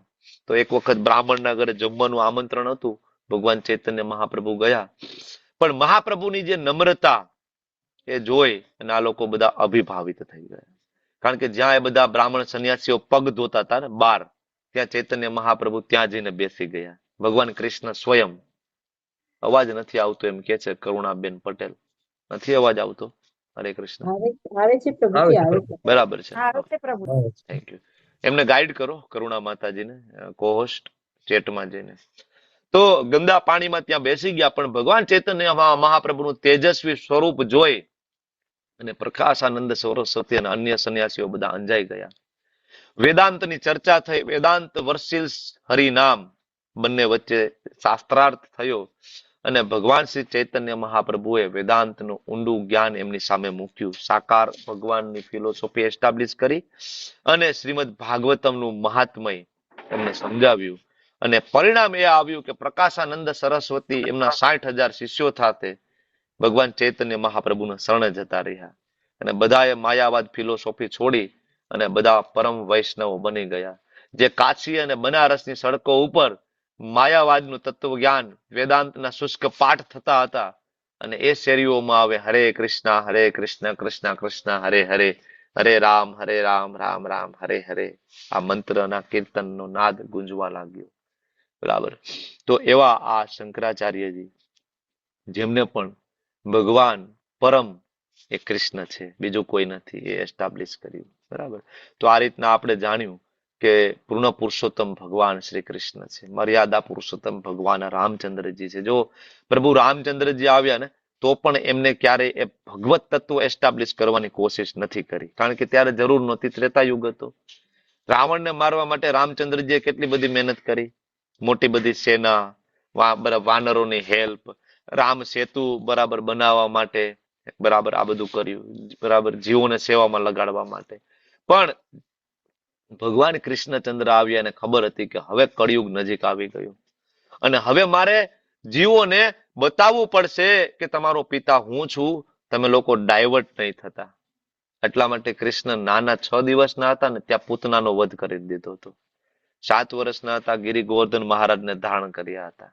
બરાબર. વિશ્વરૂપ દર્શન એના એકમાત્ર ભગવાન શ્રી કૃષ્ણએ આપ્યું છે, બીજા કોઈ નથી આપ્યું વિશ્વરૂપ દર્શન, તમને બધાને ખ્યાલ છે. તો જ્યારે જ્યારે જરૂર પડી તો બ્રહ્માંડ દર્શન, વિરાટ સ્વરૂપ, વિશ્વરૂપ દર્શન અને એવી એવી લીલાઓ કરીને બતાવી છે કે જે લીલાઓ કોઈ વ્યક્તિ વાંચે, સમજે તો ખબર પડી જાય કે ભગવાન કૃષ્ણ પૂર્ણ પુરુષોત્તમ છે. બરાબર. તો આ બધી લીલાઓથી ખબર પડે કે કૃષ્ણ છે સર્વોચ્ચ વ્યક્તિ છે, પૂર્ણ પુરુષોત્તમ ભગવાન છે.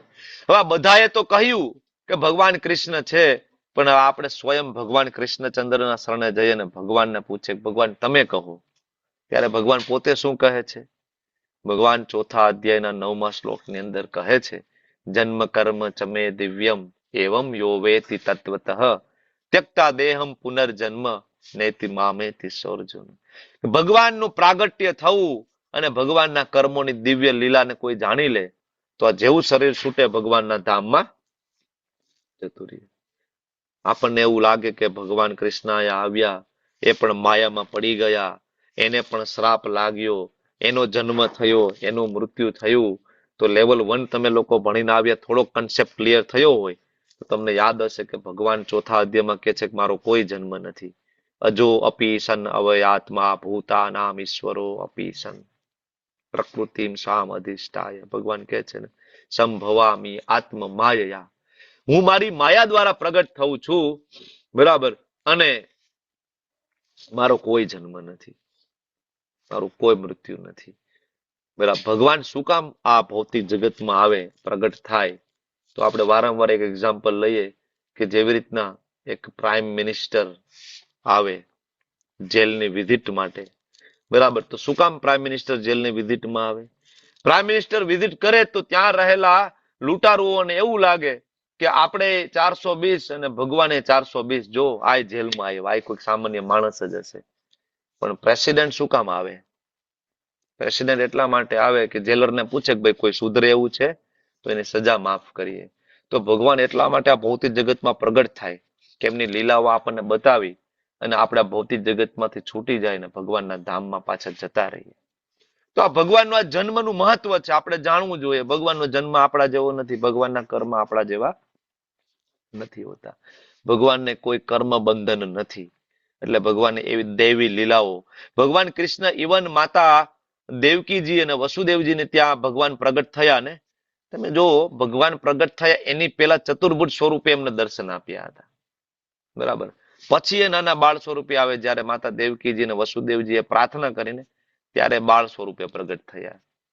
આજ સુધી કોઈ બાળક એવું જોયું છે કે જેના જન્મતા આવે તેના ગળામાં હાર હોય, બાજુબંધ હોય, વાકડિયા વાળ હોય, બરાબર, સુંદર મજાના? કૃષ્ણચંદ્રજીના હતા. ભગવાન જન્મ થયો ત્યારે બધું જ હતું, બરાબર. ભાગવત તમે વાંચો તો ખબર પડે ભગવાનનો જન્મ આવો નથી, આપણા જેવો જન્મ નથી, બરાબર. તો આ બધું જયારે આપણે લીલાઓ સાંભળીએ ત્યારે આપણને ખબર પડે કે કૃષ્ણ પૂર્ણ પુરુષોત્તમ ભગવાન છે. એના માતાના મુખની અંદર ભગવાન બ્રહ્માંડ સ્વરૂપના દર્શન કરાવે છે, બરાબર.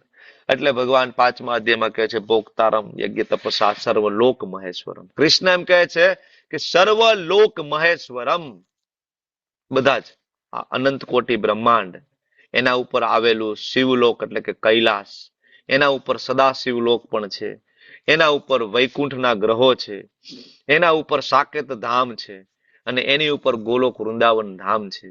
અને આ બધા લોકના એકમાત્ર ઈશ્વર હોય તો કૃષ્ણ કહે છે સર્વ લોક મહેશ્વરમ, એ હું છું. ભોક્તારામ યજ્ઞ તપસા, બધા યજ્ઞ અને તપનો ભોગતા હું એક પાત્ર છું. આનું પ્રમાણ તમારે જોવું હોય કે બધા યજ્ઞ અને તપના ભોગતા સર્વોપરી કૃષ્ણ છે, તો પ્રમાણ છે દક્ષ પ્રજાપતિનો યજ્ઞ. શ્રીમદ ભાગવતમ સ્કંદ 4 વાંચો ત્યારે તમને ખ્યાલ આવશે. એની અંદર દક્ષ પ્રજાપતિ યજ્ઞ કરે છે, શિવજી પણ બેઠા છે ને બ્રહ્માજી પણ બેઠા છે ને બધા દેવી દેવતાઓ પણ બેઠા છે, બરાબર. તો કોને પ્રસન્ન કરવા માટે યજ્ઞ થઈ રહ્યો હતો? શિવજી તો સામે બેઠા છે. શિવજી પરમ ભગવાન હોય તો શિવજી સામે સાક્ષાત બેઠા હતા. બ્રહ્માજી ભગવાન હોય તો સામે બેઠા હતા, ને જો દેવી દેવતાઓ અને કુળદેવી એ ભગવાન હોય સર્વોપરી તો બધા દેવીઓ પણ ત્યાં ઉપસ્થિત હતા, બરાબર. અને બધા દેવીઓ જેમાંથી પ્રગટ થાય એ માતા સતી, માતા પાર્વતી પણ ઉપસ્થિત હતા, બરાબર. તો યજ્ઞ કોની પ્રસન્નતા માટે કરવામાં આવી રહ્યો હતો? તો કે યજ્ઞ છે માત્ર ને માત્ર વિષ્ણુ પ્રસન્નતા માટે થાય, કૃષ્ણ પ્રસન્નતા માટે થાય. એટલે જ્યારે ભગવાન વિષ્ણુ છેલ્લે પ્રગટ થાય છે ત્યારે ભગવાન શિવ, બ્રહ્માજી, દેવી દેવતાઓ બધા બે હાથ જોડી અને પ્રાર્થના કરી રહ્યા છે ભગવાનને, બરાબર. તો આના ઉપરથી પણ ખબર પડે કે યજ્ઞ અને તપના પરમ ભોગતા અને પરમ ભગવાન શ્રી કૃષ્ણ છે, ભગવાન શ્રી વિષ્ણુ છે. વિષ્ણુ અને કૃષ્ણમાં કોઈ તફાવત નથી, તમને ખ્યાલ છે? તત્વની દ્રષ્ટિએ બંને વિષ્ણુ તત્વ છે, રસની દ્રષ્ટિએ ભેદ છે. બરાબર. એ જ ભગવાન શ્રી કૃષ્ણએ આપણને 10મા અધ્યાયમાં કહ્યું કે એકાંશ સ્થેન સ્થિતો જગત, કે આખા જગતને હું માત્ર મારા એક અંશથી ધારણ કરી શકું છું. એ અંશનું નામ મહાવિષ્ણુ. બરાબર ને? ભગવાનના 3 પુરુષ અવતાર, મહાવિષ્ણુ, ગર્ભોદક્ષાય વિષ્ણુ અને શિરોદક્ષાય વિષ્ણુ. તો અનંત કોટી બ્રહ્માંડ જેમાંથી પ્રગટ થયા એ વિષ્ણુ કોણ? મહાવિષ્ણુ. એક બ્રહ્માંડની અંદર જ્યારે વિષ્ણુ પ્રવેશ કરે એ વિષ્ણુ કોણ? ગર્ભોદક્ષાય વિષ્ણુ. અને દરેક જીવના હૃદયમાં ભગવાન પ્રવેશ કરે પરમાત્મા સ્વરૂપે એ કોણ? શિરોદક્ષાય વિષ્ણુ, જેને પરમાત્મા તરીકે ઓળખવામાં આવે છે. તો ભગવાન કહે છે, બરાબર, કે હું તો મારા એક અંશથી આખા જગતને ધારણ કરી શકું છું, એક અંશથી. યસ વિશાલ પ્રભુ, હરે કૃષ્ણ. પ્રભુજી 9 વાગે હા, કીર્તન લેવું. ઓકે, હા, યસ, 5 મિનિટનો નાનો બ્રેક આપણે લઈએ આયા. થેન્ક યુ પ્રભુ ફોર રિમાઇન્ડિંગ મી. ચાલો, તો 9 ને 1 ઉર્મિલા થઈ છે. માતાજી. ઉર્મિલા માતાજી, ઓકે. 9 ને 6 કીર્તન કન્ક્લુડ કરવાનું. બરાબર. બહુ લાંબુ કીર્તન હોય તો શોર્ટ કરીને 2 દિવસમાં લઈ લેવાનું, પણ 5 મિનિટથી વધારે નહીં. ઓકે, ચાલો, ઓવર ટુ યુ માતાજી. હરે કૃષ્ણ. તમે લોકો ફ્રેશ હરે થઈને આવી જાઓ બધા. ઓકે, ત્યાં 5 મિનિટમાં. યસ માતાજી. હરે કૃષ્ણ પ્રભુજી. શ્રી રૂપ મંજરી પદ શ્રી નરોત્તમદાસ ઠાકુરજીનું ખૂબ સુંદર ભજન છે. શ્રી રૂપ મંજરી પદ શ્રી મોર સંપદ શ્રી રૂપ મંજરી પદ શ્રી મોર સંપદ શ્રી મોર ભજન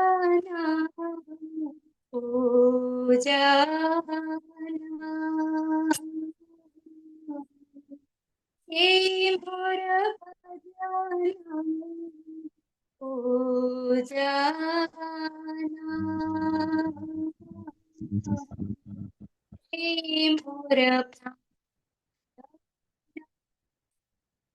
શ્રી મોર ભજન પૂજન શ્રી મોર શ્રી મોર આદરણ શ્રી મોર જીવને શ્રી મોર રસ નિધિ શ્રી મોર વાંચા સિદ્ધિ શ્રી મોર વેદેર ધર્મ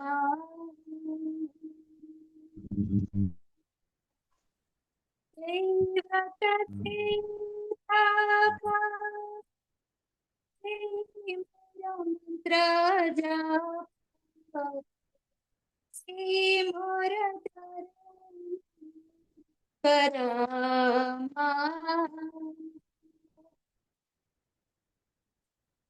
શ્રી રૂપ મંજરી પદ શ્રી મોર સંપદા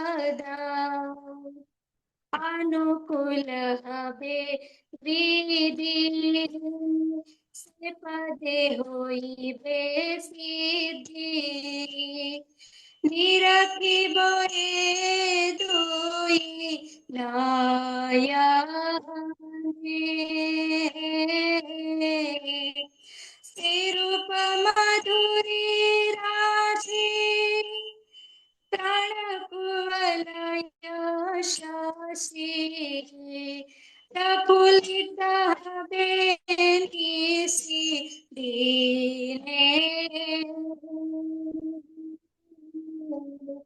શ્રી રૂપ મંજરી પદ શ્રી મોર સંપદા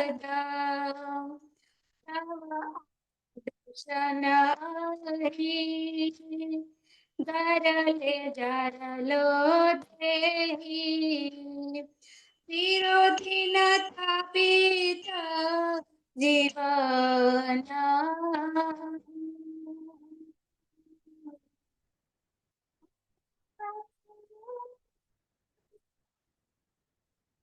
મોરે પદ છાયા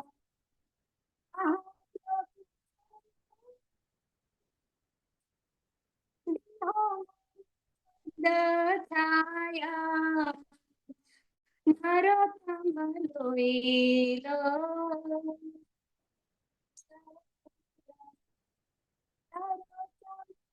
લીલો શરણા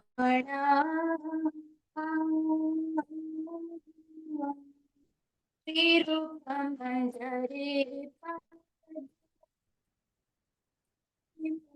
સંપદા હરે કૃષ્ણ કૃષ્ણ કૃષ્ણ હરે હરે હરે રામ રામ રામ હરે હરે હરે કૃષ્ણ સર્વને દંડવત પ્રણામ. હરે કૃષ્ણ. ખૂબ ખૂબ ધન્યવાદ માતાજી. Thank you so much. ચાલો આપણે આગળની જર્નીમાં આગળ વધીએ. તો હવે એક મહત્વનો પ્રશ્ન કે ભગવાન કૃષ્ણ વિષ્ણુ માંથી આવે કે વિષ્ણુ ભગવાન કૃષ્ણ માંથી આવે, કયા અધ્યાયમાં આ પ્રશ્નનો જવાબ છે? લેવલ 1 માં કોણ કહેશે? પ્રશ્ન પૂછી લઈએ. ક્યારનો પ્રશ્ન એ નથી પૂછ્યું. આ પ્રશ્નનો જવાબ કયા અધ્યાયમાં મળશે કે કૃષ્ણમાંથી વિષ્ણુ આવે કે વિષ્ણુમાંથી કૃષ્ણ આવે? તમને હેન્ડ રેસ કરીને બોલો. તો પ્રશ્ન ખૂબ અઘરો છે, કારણ કે અત્યાર સુધી આપણને જે લોકોએ ભણાવ્યું છે, જે લોકોએ આપણને સમજાવ્યું છે, બધાએ આપણને એવું કીધું છે કૃષ્ણ છે વિષ્ણુના અવતાર છે, 10 અવતારમાંના એક. આપણને કોઈ આજ સુધી નથી બરાબર સમજાવ્યું ભગવદ્ ગીતાના 4થા અધ્યાય પ્રમાણે કે કૃષ્ણ કોણ છે. તો પૂછીએ આપણે. વિશાલ પટેલ પ્રભુ બોલો તો તમે. કૃષ્ણમાંથી વિષ્ણુ આવે કે વિષ્ણુમાંથી? 11મા અધ્યાયમાં કૃષ્ણ ભગવાન પોતે દરેક અવતારનું મૂળ કેન્દ્ર સ્થાન ભગવાન કૃષ્ણ જ છે. અરે બોલ.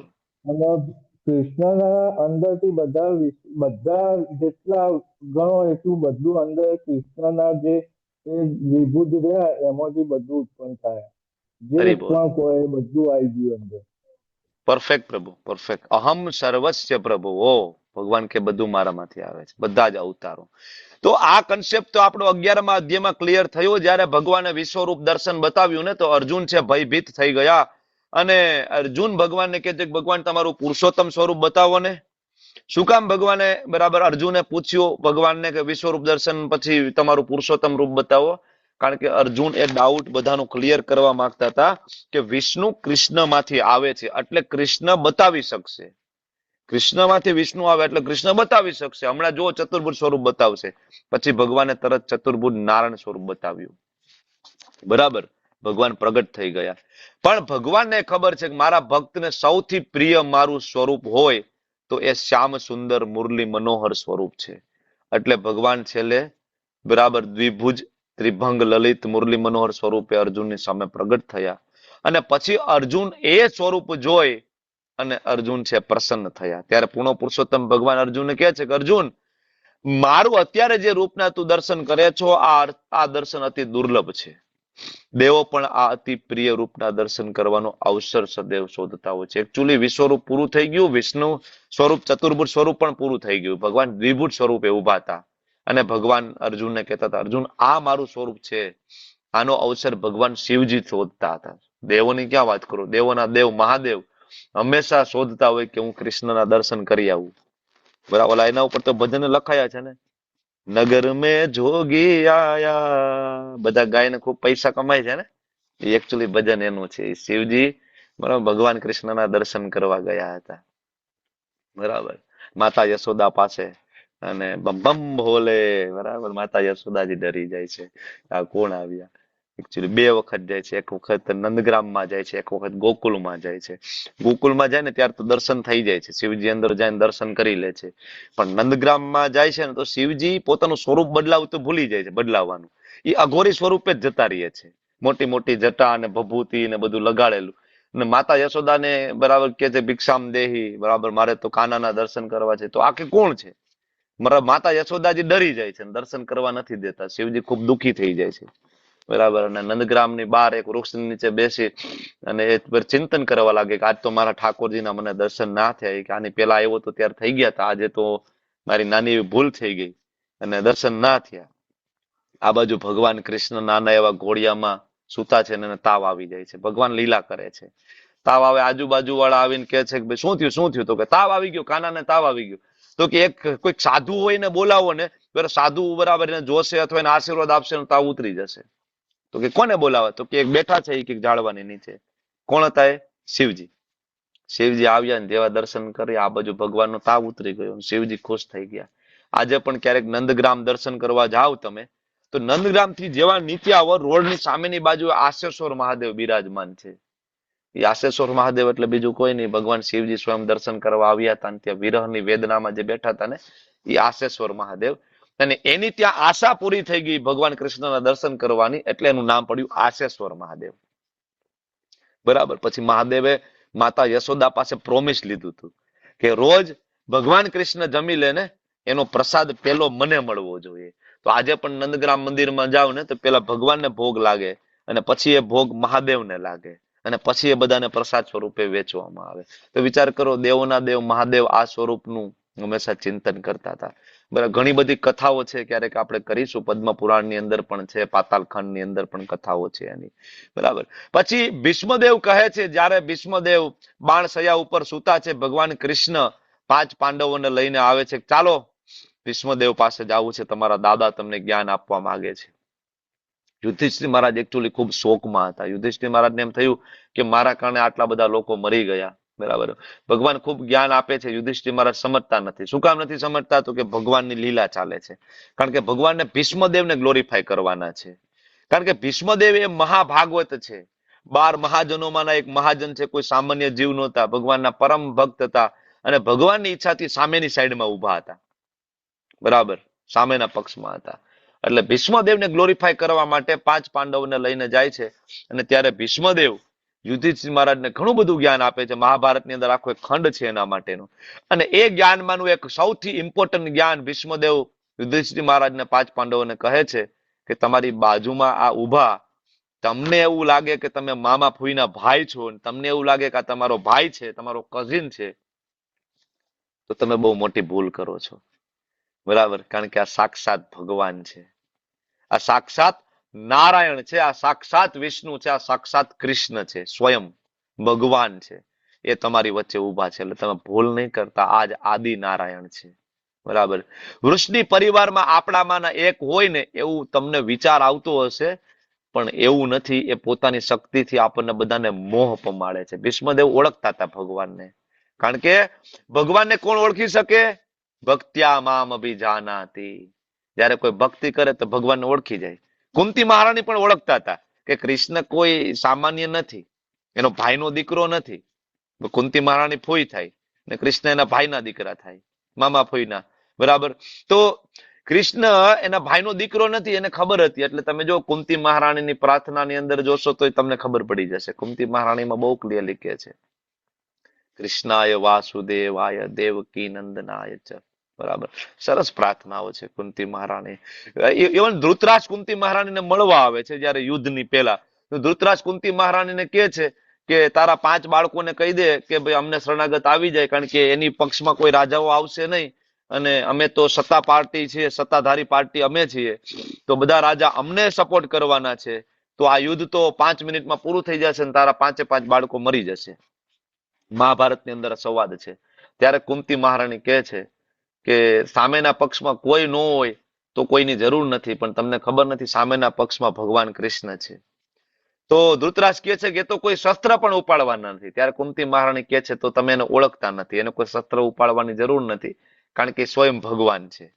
બરાબર. એની ઉપસ્થિતિ બહુ થઈ ગયું. બરાબર. તમે સમજી જાઓ કે ભગવાન છે, તમારા બધા પુત્રોનો નાશ થઈ જશે. આવું કુંતી મહારાણીએ ધૃતરાષ્ટ્રને પહેલેથી ચેતવી દીધા હતા. તો કુંતી મહારાણી પણ ઓળખતા હતા, ભીષ્મદેવ પણ ઓળખતા હતા કે કૃષ્ણ છે. કારણ કે ભક્ત્યા તું અનન્ય શક્ય, જ્યાં સુધી તમે ભક્તિ ના કરો અનન્ય ભક્તિ, ત્યાં સુધી ભગવાનને મૂળ રૂપમાં નહીં જાણી શકો. બરાબર. એટલે ભગવાન એ જ 11મા અધ્યાયમાં કહે છે તું પ્રત્યક્ષ મારું દર્શન કરેશ ને, બરાબર, ભક્તિ દ્વારા શક્ય છે, અનન્ય ભક્તિ દ્વારા શક્ય છે. 7મા અધ્યાયના 7મા શ્લોકમાં ભગવાન કૃષ્ણ કહે છે મત પરતરમ ન અન્યત કિંચિત અસ્તિ ધનંજય. આગળ બ્રહ્માજી કહે છે ભગવાન કૃષ્ણ છે, શિવજી કહે છે ભગવાન કૃષ્ણ છે, વેદવ્યાસજી કહે છે ભગવાન કૃષ્ણ છે, સુખદેવજીએ કહ્યું ભગવાન કૃષ્ણ છે. રામાનુજાચાર્ય, મધ્વાચાર્ય, નિંબાર્કાચાર્ય, વલ્ભાચાર્ય, શંકરાચાર્ય, જેટલા પણ મહાન આચાર્યોના નામ આવડે, મહાન ભક્તોના નામ આવડે, ધ્રુવ મહારાજ, પ્રહલાદ મહારાજ, નારદજી, બરાબર, સંત તુકારામ, નરસિંહ મહેતા, મીરાબાઈ થી લઈને જે અનંત કોટી બ્રહ્માંડમાં વસેલા જે વૈષ્ણવો જે કહી રહ્યા છે ભગવાન કૃષ્ણ છે, બરાબર. અને ઇવન જીસસ ક્રાઇસ્ટ ક્રિશ્ચન ની અંદર જે આવ્યા ભક્ત સ્વરૂપે જીસસ ક્રાઇસ્ટ, તો બધા એને સૂલી ઉપર ચડાવી દીધા. ત્યારે જીસસ ક્રાઇસ્ટે શું કીધું કે હે મારા પિતા, આ લોકોને ખબર નથી શું કરી રહ્યા છે, તમે એને માફ કરી દેજો. બરાબર. જીસસ ક્રાઇસ્ટને પૂછ્યું તમે કોણ? ત્યારે જીસસ ક્રાઇસ્ટ કહે છે I am the son of God, હું તો પુત્ર છું મારા પિતાનો, મારા ભગવાનનો. ઉપર જોઈને કે છે તો ઉપર કોણ હતું? એ કૃષ્ણ. બરાબર. તમે જો કે બરાબર મુસ્લિમ ધર્મની અંદર જેટલા આવ્યા બધા પેગમ્બર આવ્યા, મતલબ મેસેન્જર લઈને આવ્યા, મેસેજ લઈને આવ્યા છે. ભગવાન ક્યાં છે? તો કે ભગવાન ઉપર છે, અલ્લાહ ઉપર છે, અમે તો એના મેસેન્જર છીએ. તો બધાએ કીધું ભગવાન ઉપર છે. ગુરુ ગ્રંથ સાહેબ ની અંદર, બરાબર, શીખ ધર્મ ની અંદર ગુરુ ગ્રંથ સાહેબ ની અંદર કૃષ્ણ વિશેની ખૂબ ચર્ચાઓ છે, ગુરુ ગ્રંથ સાહેબ ની અંદર પણ. તો આ બધાએ કીધું કૃષ્ણ ભગવાન છે. અને એ જ કૃષ્ણ 7મા અધ્યાયના 7મા શ્લોકમાં આવીને કે છે હા, એ મારી વાત કરે છે, એ હું છું, મારાથી ઉપરનું કોઈ તત્વ નથી. મત પરતરમ ન અન્યત કિંચિદ અસ્તિ ધનંજય. એટલે ઘણા બધા આ શ્લોકને ઊંધી રીતના સમજાવે છે. ભગવાનના જે ઈર્ષાળુ લોકો છે આ શ્લોકને ઊંધી રીતના સમજાવે છે. બરાબર. ભગવાન કહે છે મત પરતરમ ન અન્યત, મારા ઉપર કોઈ નથી, નોબડી. કોઈ એમ કે આમાં ક્યાં કૃષ્ણ નામ આપ્યું છે? તો કૃષ્ણનું નામ પણ આવે છે આગળ. બહુ નામ જન્મ નામ અંતે જ્ઞાનવાન મામ પ્રપદ્યંતે વાસુદેવ સર્વમિતિ સ મહાત્મા સુદુર્લભ. વાસુદેવ કોનું નામ છે? વસુદેવના પુત્ર કૃષ્ણ, બરાબર ને? તો નામ પણ આવે છે. ભગવાન નામ પણ પોતાનું કહે છે કે ભાઈ હું જ વાસુદેવ, હું જ પૂર્ણ પુરુષોત્તમ ભગવાન છું. Don't be confused. બરાબર. આ સૃષ્ટિ હું ચલાવી રહ્યો છું. બરાબર.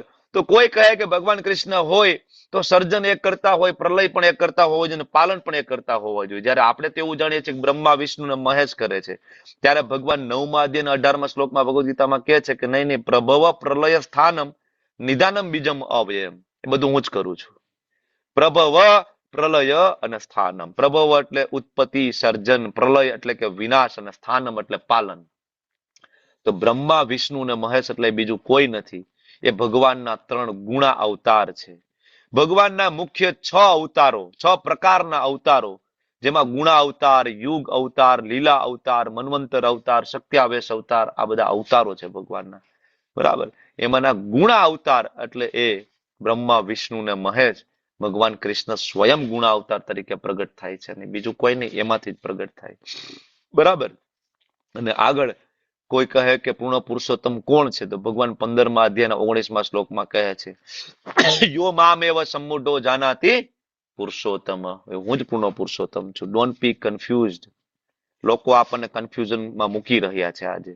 બરાબર. ભગવાન શિવજી પણ કહે છે પૂર્ણ પુરુષોત્તમ છે ભગવાન કૃષ્ણ છે. બરાબર. ભગવાન સ્વયં કહે છે. તો સંપૂર્ણ વૈદિક સાહિત્યનો સાર શું છે? કોઈ એમ કહે કે વેદોમાં કૃષ્ણનું નામ નથી. બરાબર છે જનરલી, બરાબર, પણ જેને જેવી દ્રષ્ટિ એવું દેખાય. કમળો હોય તો પીળું જ દેખાય.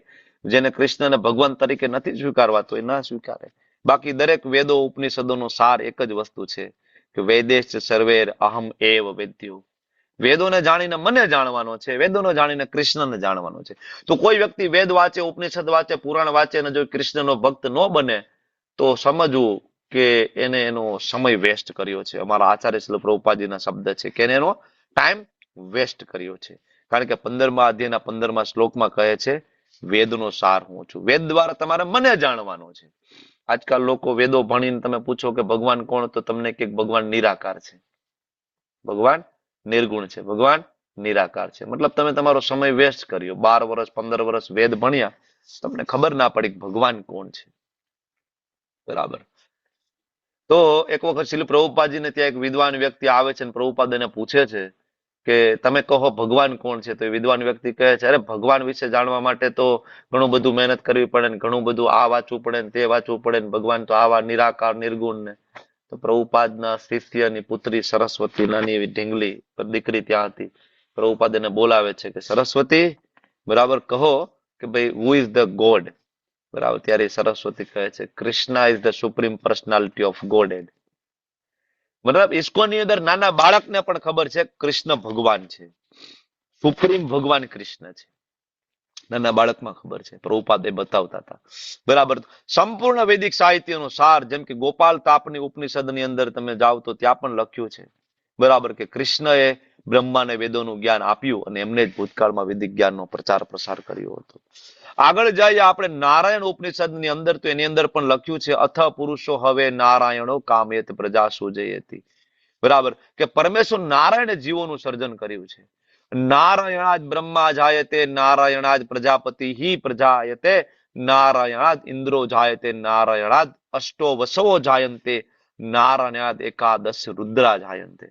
બધું જ નારાયણ માંથી આવે છે, ભગવાન શ્રી કૃષ્ણ માંથી. બરાબર, અને પછી વરાહ પુરાણમાં પણ લખ્યું છે નારાયણ પરો દેવસ્તત માજા ચતુર્મુખમ તસ્માદ રુદ્રો ભવત. ઇવન શિવજી પણ ત્યાંથી પ્રગટ થાય છે. બરાબર, કારણ તમને ખ્યાલ છે નારાયણ માંથી બરાબર વિષ્ણુ, અને વિષ્ણુ માંથી બ્રહ્મા, અને બ્રહ્માજીના ભવામાંથી શિવજીની ઉત્પત્તિ ભાગવતની અંદર બહુ ક્લિયરલી લખેલું છે કે શિવજી ક્યાંથી પ્રગટ થાય છે. તો આ બધી ચર્ચાઓના અંતે આપણને ખબર પડે કે ભગવાન કૃષ્ણ કોણ છે અને શું તફાવત છે. તો કે બ્રહ્માજીમાં 50 ગુણ, શિવજીમાં 55 ગુણ, વિષ્ણુમાં 60 ગુણ, ને ભગવાન કૃષ્ણમાં 64 ગુણ. કયા 64 ગુણ છે આગળ તમે આવશો ભક્તિ રસામૃત સિંધુમાં ભણવામાં આવશે. પણ ઇવન 4 ગુણ એવા છે કે જે ભગવાન વિષ્ણુમાં પણ નથી, કૃષ્ણમાં છે. આનું એક પ્રમાણ તમને શાસ્ત્રમાંથી આપું તો આજે પણ તમે લોકો વૃંદાવનમાં જાઓ, ત્યાં એક શ્રીવન કરીને છે વૃંદાવનની અંદર, ત્યાં લક્ષ્મીજી આજે તપશ્ચર્યા કરી રહ્યા છે. ભગવાનની રાસલીલામાં પ્રવેશ કરવા માટે શિવજી લલાયિત હતા ને, ગોપી બનીને. બરાબર, શિવજીએ પ્રવેશ કર્યો છે ને. આજે પણ ગોપેશ્વર મહાદેવ છે વૃંદાવનમાં, ક્યારેક જાજો. શિવલિંગ છે પણ શ્રૃંગાર ગોપીનો કરેલો છે, સુંદર. બરાબર, સરસ મજાની લાલી લિપસ્ટિક ને બધું આમ શ્રૃંગાર કર્યો છે મહાદેવ, પણ કોણ છે? ગોપી, ગોપી ભાવમાં. તો એવી રીતના લક્ષ્મીજીને પણ એમ થાય છે કે મારે કૃષ્ણની રાસલીલામાં પ્રવેશ મેળવવો છે. વિચાર કરો, લક્ષ્મીજી તો વિષ્ણુના પત્ની છે ને, તો એને કૃષ્ણની રાસલીલામાં શું કામ જવું છે? જો વિષ્ણુ સર્વોપરી હોય તો એ બધું જ એનામાં હોવું જોઈએ જે કૃષ્ણમાં હોય. બરાબર, પણ એ નથી. 4 ગુણો એવા છે કે જે ભગવાન વિષ્ણુમાં નથી, એ કૃષ્ણમાં જ છે. એટલે ભગવાન ચૈતન્ય મહાપ્રભુ સાઉથની યાત્રામાં ગયા, વેંકટ ભટ્ટને ત્યાં રોકાણા. બરાબર, તે લક્ષ્મીનારાયણના ઉપાસક હતા, તો એમની સાથે આ શાસ્ત્રાર્થ થયો, ત્યારે એમને આ દ્રષ્ટાંત આપ્યું અને સમજાવ્યું. ત્યારે વેંકટ ભટ્ટ છે એ બરાબર કન્વિન્સ થયા કે તમારી વાત સાચી છે, કૃષ્ણમાંથી વિષ્ણુ આવે છે. કારણ કે 4 ગુણ જે છે કૃષ્ણના, એમાં પહેલો ગુણ છે લીલા વારિધિ. આ લીલા વારિધિ છે એ ઇવન વિષ્ણુમાં પણ નથી.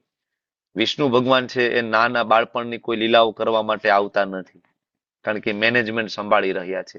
તો લીલા વારિધિ ખાલી કૃષ્ણ. બરાબર, ને આ કૃષ્ણની લીલાઓ માટે હંમેશા બરાબર દેવોના દેવ મહાદેવથી લઈને બ્રહ્માજીથી લઈને નારદજી બધા હંમેશા રાહ જોતા હોય કે આ લીલા ક્યારે જોવા મળશે, કારણ કે આ એક જ ગુણ છે લીલા વારિધિ. ઇવન રામચંદ્રજી તરીકે આવ્યા ને, તો પણ તમે જુઓ રામાયણની અંદર બાલકાંડ નામ છે, પણ એમાં રામચંદ્રજીની બાલ્ય લીલાઓની કોઈ ચર્ચા નથી એટલી. બરાબર, બહુ ટૂંકની અંદર, બહુ ઓછા શ્લોકો, ઓછી ચોપાઈમાં છે. બરાબર, પણ કૃષ્ણની બાલ લીલાઓ વિશે ભરી ભરીને આપ્યું છે, લીલા વારિધિ. બીજો ગુણ છે પ્રેમણા પ્રિયાધિક્ય. મતલબ કૃષ્ણ ક્યારે તમને એકલા નહીં જોવા મળે, નેવર એન્ડ એવર. તમે કૃષ્ણનો કોઈ ફોટો લઈ લો, તમને કોઈ દી કૃષ્ણ એકલા ન જોવા મળે. કૃષ્ણ સાથે હંમેશા કાં તો ગાયો હોય, કાં તો મોર હોય, કાં પોપટ હોય, કાં રાધારાણી હોય, કાં એના ભક્તો હોય. કૃષ્ણ કોઈ દિવસ એના ભક્તો વગર રહી ના શકે, નેવર એન્ડ એવર. બરાબર, એનો ગુણ છે પ્રેમણા પ્રિયાધિક્ય. બરાબર, અને આગળ એક ગુણ જે છે વેણુ માધુર્ય. ભગવાન કૃષ્ણ વેણુ વગાડે અને વેણુનો અવાજ જ્યારે ઉપરના લોકમાં જાય, શિવજીના લોકમાં, તો શિવજીને જ્યારે અવાજ સંભળાય છે તો શિવજી ઉભા થઈને તાંડવ કરવાનું ચાલુ કરે છે, નૃત્ય કરવાનું ચાલુ કરે છે. આટલો સુંદર ધ્વનિ. ત્યારે બ્રહ્માજી અને બધા દેવી દેવતાઓ છે બરાબર ખૂબ જ ભયભીત થઈ જાય છે, કારણ કે શિવજી તાંડવ કરે એટલે શું થાય? શિવજી ઉભા થયા અને તાંડવ કરવાનું ચાલુ કર્યું એટલે શું થયું? મતલબ પ્રલય, કાર્યક્રમ પૂરો. બરાબર, કાર્યક્રમ પૂરો, બરાબર, ભગવાન શિવજી ત્યારે જ તાંડવ કરે છે કે ભાઈ ફિનિશ્ડ. બધા દેવી દેવતાઓ ગયા કે પ્રભુ હજી વાર છે, હજી પ્રલયનો સમય નથી થયો, બરાબર. પણ ભગવાન શિવજી છે એ ભાવની અંદર આવી ગયા વેણુ જયારે વગાડતા હતા ત્યારે. તો ભગવાન કૃષ્ણની જે વેણુ માધુર્યનો ગુણ છે એ પણ બીજા કોઈ દેવી દેવતાઓમાં નથી. શિવજી પણ મોહિત થઈ જાય. અને રૂપ માધુર્ય, ભગવાનનું રૂપ માધુર્ય એટલે ભગવાન કેટલા સુંદર છે આપણે ઘણી વખત વાત થઈ છે, બરાબર. બ્રહ્માજી પણ મોહિત થાય, ઇન્દ્ર પણ મોહિત થાય, અને કામદેવ પણ મોહિત થાય. અરે એ ક્યાં વાત કરો છો, જે પરમ યોગી, બરાબર, પરમ વૈરાગી એવા ભગવાન મહાદેવ પણ જો મોહિની સ્વરૂપે કૃષ્ણ આવીને ઉભા રહે તો એ માતા પાર્વતીને ભૂલી જાય, બરાબર. મોહિનીની પાછળ ભગવાન શિવજી દોડી રહ્યા છે, બરાબર. ભગવાન એટલા સુંદર છે કે શિવજી પણ મોહિત થઈ જાય, બરાબર. ભક્ત અને ભગવાનનો પ્રેમ છે. એટલે કૃષ્ણ ભગવાનના પરમ વ્યક્તિત્વ છે. Supreme personality of Godhead is none other than Krishna. તો આ બધા જ જે તારણો આપણે 2 દિવસથી જે ચર્ચા કરી રહ્યા છીએ, આ બધું કન્ક્લુઝન છે કે કૃષ્ણ માનવ સ્વરૂપમાં દેખાય છે પણ એ માનવ છે નહીં. એટલે શાસ્ત્રમાં કપટ મનુષ્ય તરીકે એમનો ઉલ્લેખ છે કે તમને ભોળવી લેશે. તમને એવું લાગશે કે આપણામાંના એક છે અને મનુષ્ય છે, પણ એ મનુષ્ય નથી, સ્વયં ભગવાન છે. બધા જ દેવી દેવતાઓ ભગવાન કૃષ્ણને આધીન છે. એકલે ઈશ્વર કૃષ્ણ આર સબ ભૃત્ય, એકલે ઈશ્વર કૃષ્ણ. એટલે જો વેદવ્યાસજી જયારે શ્લોક લખી રહ્યા છે તો બોલી રહ્યા છે, પણ હેન્ડરાઇટિંગ કોના છે? ગણેશજીના, બરાબર ને. વેદવ્યાસજી જયારે આ ગ્રંથો વેદો ઉપનિષદોને લિપિબદ્ધ કરવાના હતા ને, તો બધા દેવી દેવતાઓને મળ્યા કે ભાઈ મારે કોઈક એવા હેન્ડરાઇટિંગ જેના સારા હોય અને સાથે જ્ઞાન પણ હોય એવો એક વ્યક્તિ જોઈએ છે. તો કોણ આવશે, કોણ દેવી દેવતાઓ મને હેલ્પ કરશે આ લખવામાં? ત્યારે બધાએ કીધું કે ભાઈ ગણેશજીને તમે લઈ જાઓ. ભગવાન શિવજીના પુત્ર અને પ્રકાંડ વિદ્વાન હતા ગણેશજી, પ્રકાંડ વિદ્વાન, એમને લઈ જાઓ. તો ગણેશજીને લઈ ગયા, પણ ગણેશજી એક શરત મૂકી હતી કે હું આવું તો ખરી, પણ હું વચ્ચે બ્રેક ના લઉં. તમે બોલો અને હું કન્ટિન્યુઅસ લખીશ. તમે એમ કહો કે નહીં નહીં મારે તો હવે સંધ્યા વંદન કરવું છે, મારે ગાયત્રી કરવી છે, મારે સ્નાન કરવા જવું છે, તો ગણેશજી કે નહીં, એવો ટાઈમ તમને કોઈ નહીં મળે. હું કન્ટિન્યુઅસ લખીશ, તમારે કન્ટિન્યુઅસ બોલવાનું, તો હું આવું. વેદવ્યાસજી કે ઓકે. ભગવાન કૃષ્ણ સ્વયં છે વેદવ્યાસજી, શબ્દ અવતાર, કૃષ્ણ દ્વૈપાયનો વેદ વ્યાસ. તો એમને ખબર છે કે શું કરવું જોઈએ. તો વેદવ્યાસજીએ જયારે શ્લોકો બોલવાનું ચાલુ કર્યું અને લખતા હતા, તો હવે જ્યારે એને આચમન કરવા જવું હોય, કારણ કે તો બરાબર ગૃહસ્થ હતા, આચમન કરવું હોય, સ્નાન કરવું હોય, તો એવું કરે. પછી વેદવ્યાસજીએ શરત એવી મૂકી હતી કે હું શ્લોક બોલું, પણ શ્લોક તમારે સમજીને લખવાનો. તમને એ શ્લોક સમજાઈ જવો જોઈએ કે એમાં હું શું કહેવા માંગુ છું, પછી જ તમારે લખવાનો. તો કે ઇટ્સ ઓકે. ગણેશજી પ્રકાંડ વિદ્વાન હતા, પણ જ્યારે વેદવ્યાસજીને આચમન કરવું, ગાયત્રી કરવું હોય, ત્યારે અઘરો શ્લોક આપી દે ગણેશજીને, ડિફિકલ્ટ, બરાબર. પછી ગણેશજી એ શ્લોક ઉપર વિચાર કરે કે આનો અર્થ શું થાય. એટલી વારમાં બરાબર વેદવ્યાસજી એમનું નિત્ય કર્મ કમ્પ્લીટ કરીને આવી જાય. તો હવે આ મત પરતરમ ન અન્યત શ્લોક લખવા વાળા ગણેશજી પોતે છે ભગવદ્ ગીતાની અંદર, કે મારા ઉપર કોઈ તત્વ નથી. તો ગણેશજીએ ત્યાં વાંધો ઉઠાવ્યો હોવો જોઈએ ને, કે આ કૃષ્ણ એમ કહે છે કે મારા ઉપરનું કોઈ તત્વ નથી, તો આ ઇન્ટુ બ્રેકેટ લખો કે ભાઈ શિવજી છે, ઇન્ટુ બ્રેકેટ લખો ભાઈ બરાબર દેવી દેવતાઓનું શું, મારા મમ્મીનું શું, દુર્ગા માતાનું, મારા પિતાનું શું, ભાઈ શિવજી એ ભગવાન છે, ઇન્ટુ બ્રેકેટ લખો. ગણેશજી એવું લખાવ્યું નથી. ગણેશજીએ લખ્યું છે કે નહીં, કૃષ્ણ ઉપર કોઈ નથી, મત પરતરમ ન અન્યત કિંચિદ અસ્તિ ધનંજય. તો ભગવદ્ ગીતાની અંદર આવા સેંકડો શ્લોક છે જેમાં કૃષ્ણ બહુ ક્લિયરલી કહે છે કે અહમ બીજ પ્રદ પિતા સર્વ યોનિષુ કૌંતેય. સર્વ યોનિની વાત થઈ ગઈ એમાં કીડીથી લઈને બ્રહ્માજીથી દેવી દેવતાઓથી લઈને બધા જ, આ બધાના પિતા કૃષ્ણ કહે છે હું છું. અને લખવા વાળા ગણેશજી છે, હેન્ડરાઇટિંગ ગણેશજીના છે, બરાબર. તો બધા જ દેવી દેવતાઓ કૃષ્ણના આધીન છે. કૃષ્ણ પાસે ષડ ઐશ્વર્યથી પરિપૂર્ણ છે, જેની આપણે ચર્ચા કરી ચૂક્યા છીએ. કૃષ્ણના ભક્તો હંમેશા કૃષ્ણ દ્વારા રક્ષાયેલા છે. કૃષ્ણના જન્મ અને કર્મ દિવ્ય છે. 4 ગુણો એવા છે કે જે ઇવન ભગવાન વિષ્ણુમાં પણ નથી, જે આપણે વાત કરી. ભગવાન કૃષ્ણ બધા અવતારોના મૂળ છે, એટલે અવતારી પણ છે અને અવતાર પણ છે. ભગવાન કૃષ્ણ ભગવાનનું સર્વોપરી વ્યક્તિત્વ છે, બરાબર. તો આ સાથે 2 દિવસના જે આપણા ઓરિએન્ટેશનના ક્લાસ અહીં પૂર્ણ થયા અને ઘણા બધા આચાર્યો, ઘણા બધા શાસ્ત્ર, વેદ, ઉપનિષદ, પુરાણ અને સાધુ સંતો પાસેથી આપણે શીખ્યા કે ભગવાન કોણ છે. તો આઈ હોપ કે આ 2 દિવસમાં તમારા જે મુખ્ય ડાઉટ જે ક્લિયર થયા હોય કે ભગવાન કૃષ્ણ કોણ છે, તો આપણે આગળની જર્ની છે આપણે કરી શકીએ ને તો એ સમજવા માટે તમે થોડુંક સક્ષમ બનશો. કારણ કે હજી જો હૃદયમાં આપણને એ ના સમજાય તો થોડું આગળનું જ્ઞાન આપણે ભગવદ્ ગીતા નહીં સમજી શકીએ. કારણ કે ભગવદ્ ગીતા એ જ વ્યક્તિ સમજી શકે કે જે ભગવાન શ્રી કૃષ્ણને પૂર્ણ પુરુષોત્તમ માનતો હોય. કારણ કે એ રહસ્યમ એતદ ઉત્તમમ, અને એ ઉત્તમ રહસ્ય માત્ર એ વ્યક્તિને આપવામાં આવે કે જેની અંદર ગુણ હોય, બરાબર, અનસૂયવે વાળો. બરાબર, તમે આગળ ભગવદ્ ગીતાની અંદર 9મા અધ્યાયમાં વાંચશો તો ભગવાન કહે છે કે અર્જુન, તારામાં એક ગુણ છે અનસૂયવે, કે તું મારી ઈર્ષા નથી કરતો. મતલબ જ્યારે તમે ભગવાનને પૂર્ણ પુરુષોત્તમ નથી માનતા તો મતલબ તમે કોઈકને પૂર્ણ પુરુષોત્તમ માનો છો. મતલબ ઇનડાયરેક્ટલી તમે કૃષ્ણની ઈર્ષા કરો છો કે નહીં એ થોડા ભગવાન છે, બીજાય ભગવાન હોય. બરાબર, તો આ ઇનડાયરેક્ટ જે ઈર્ષા થવાના કારણે આપણા હૃદયમાં જ્ઞાન સ્થિર ના થઈ શકે. અને ઇવન ભૌતિક જગતમાં તમારે કોઈ જ્ઞાન પ્રાપ્ત કરવું હોય, બરાબર, તો તમારે તમારા ટીચરને સરેન્ડર થવું પડે. તમારા ટીચરમાં તમને સંપૂર્ણ શ્રદ્ધા હોવી જોઈએ. આપણે બધા સ્કૂલ કોલેજમાં ભણવા ગયા અને આપણને આપણા ટીચરે ભણાવ્યું A for apple, B for ball, C for cat, ABC. આજ સુધી આપણે કોઈ દિવસ આપણા ટીચરને પ્રશ્ન નથી કર્યો કે મેડમ આ ABC શું કામ, CBA શું કામ નહીં, CAB શું કામ નહીં, આવો ક્રમ શું કામ, આવો પ્રશ્ન આપણે કોઈ દી પૂછ્યો નથી. ટીચરે આપણને કીધું કે 1 2 3 4 5, આપણે સ્વીકાર લીધું કે ભાઈ 1 2 3 4 5, એકડો ઘૂંટાયો અને આપણે ગુજરાતીનો એકડો આવી રીતના કર્યો, ઇંગ્લિશમાં આપણે આ રીતના કર્યું. ટીચરને કોઈ દી કીધું કે ભાઈ ઇંગ્લિશનો એકડો સીધી લીટી શું કામ, મારે ઇંગ્લિશનો એકડો આમ કરવો છે, રાઈટ એરો. કોઈ દી આપણે દલીલ નથી કરી. ટીચરે કીધું કે ભાઈ આમ થાય, ઇટ્સ ઓકે, આમ થાય. તો આ પદ્ધતિ છે જ્ઞાન પ્રાપ્ત કરવાની. જે પદ્ધતિ ભૌતિક જગતમાં ચાલે છે એ જ પદ્ધતિ આધ્યાત્મિક જગતમાં ચાલે છે. તમારે તમારા ગુરુ, તમારા આચાર્ય એને 100% શરણાગત થવું પડે. પણ હા, એ આચાર્ય, એ ટીચર ઓથેન્ટિક હોવો જોઈએ. મતલબ આપણે જે ટીચર પાસે ભણીએ એ ટીચર પીટીસી કરેલું હતું, બીએડ કરેલું હતું, બરાબર, એ ગવર્મેન્ટ માન્ય ટીચર હતા, યુનિવર્સિટી સાથે જોડાયેલી આપણી સ્કૂલ હતી, ત્યારે આપણે જ્ઞાન પ્રાપ્ત કરી શક્યા. એમ આ ભગવદ્ ગીતા શીખવા માટે એક 4 યુનિવર્સિટીમાંની એક યુનિવર્સિટી હોવી જોઈએ. હું એવું નથી કહેતો કે તમને ઇસ્કોનમાં જ આ જ્ઞાન મળે. તમે શ્રી સંપ્રદાયમાં જાઓ સેમ જ્ઞાન મળશે, તમે નિબાર્ક સંપ્રદાયમાં જાઓ સેમ જ્ઞાન મળશે, તમે પુષ્ટિ માર્ગ વલ્લભ સંપ્રદાયની અંદર જાઓ સેમ જ્ઞાન મળશે, સેમ વસ્તુ.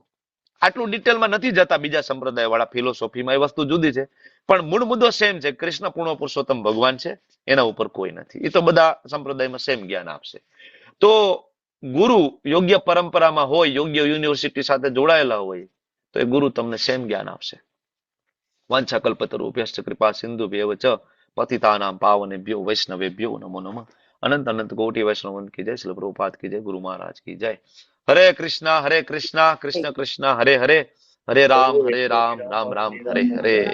હરે કૃષ્ણ. હરે કૃષ્ણ એવરીવન. થેન્ક યુ, ધન્યવાદ. તમે બધા તમારું માઇક ચાલુ કરો, તમારો વિડીયો ચાલુ કરો. આપણે બધાએ એક માળા કરવી છે 7 મિનિટની. ચાલો, બરાબર. 9:33 થઈ છે. 9:40 સુધી આપણે માળા કરીશું અને પછી આપણે પ્રશ્ન જવાબ તરફ આગળ વધીશું. ચાલો, જપ કરીએ. માયાદેવીનો પ્રભાવ ખૂબ પ્રબળ હોય એટલે લોકો ભાગી જાય. ચાલો, બેકગ્રાઉન્ડમાં જે અવાજ આવતા હોય ને અવાજ બંધ કરી દો. નૈના માતાજી, તમારા બેકગ્રાઉન્ડમાં ખૂબ અવાજ છે, એવું હોય તો બંધ કરી દો. બરાબર, રેકોર્ડિંગ સ્ટોપ કરો. Okay, thank you. ચાલો, શરૂઆત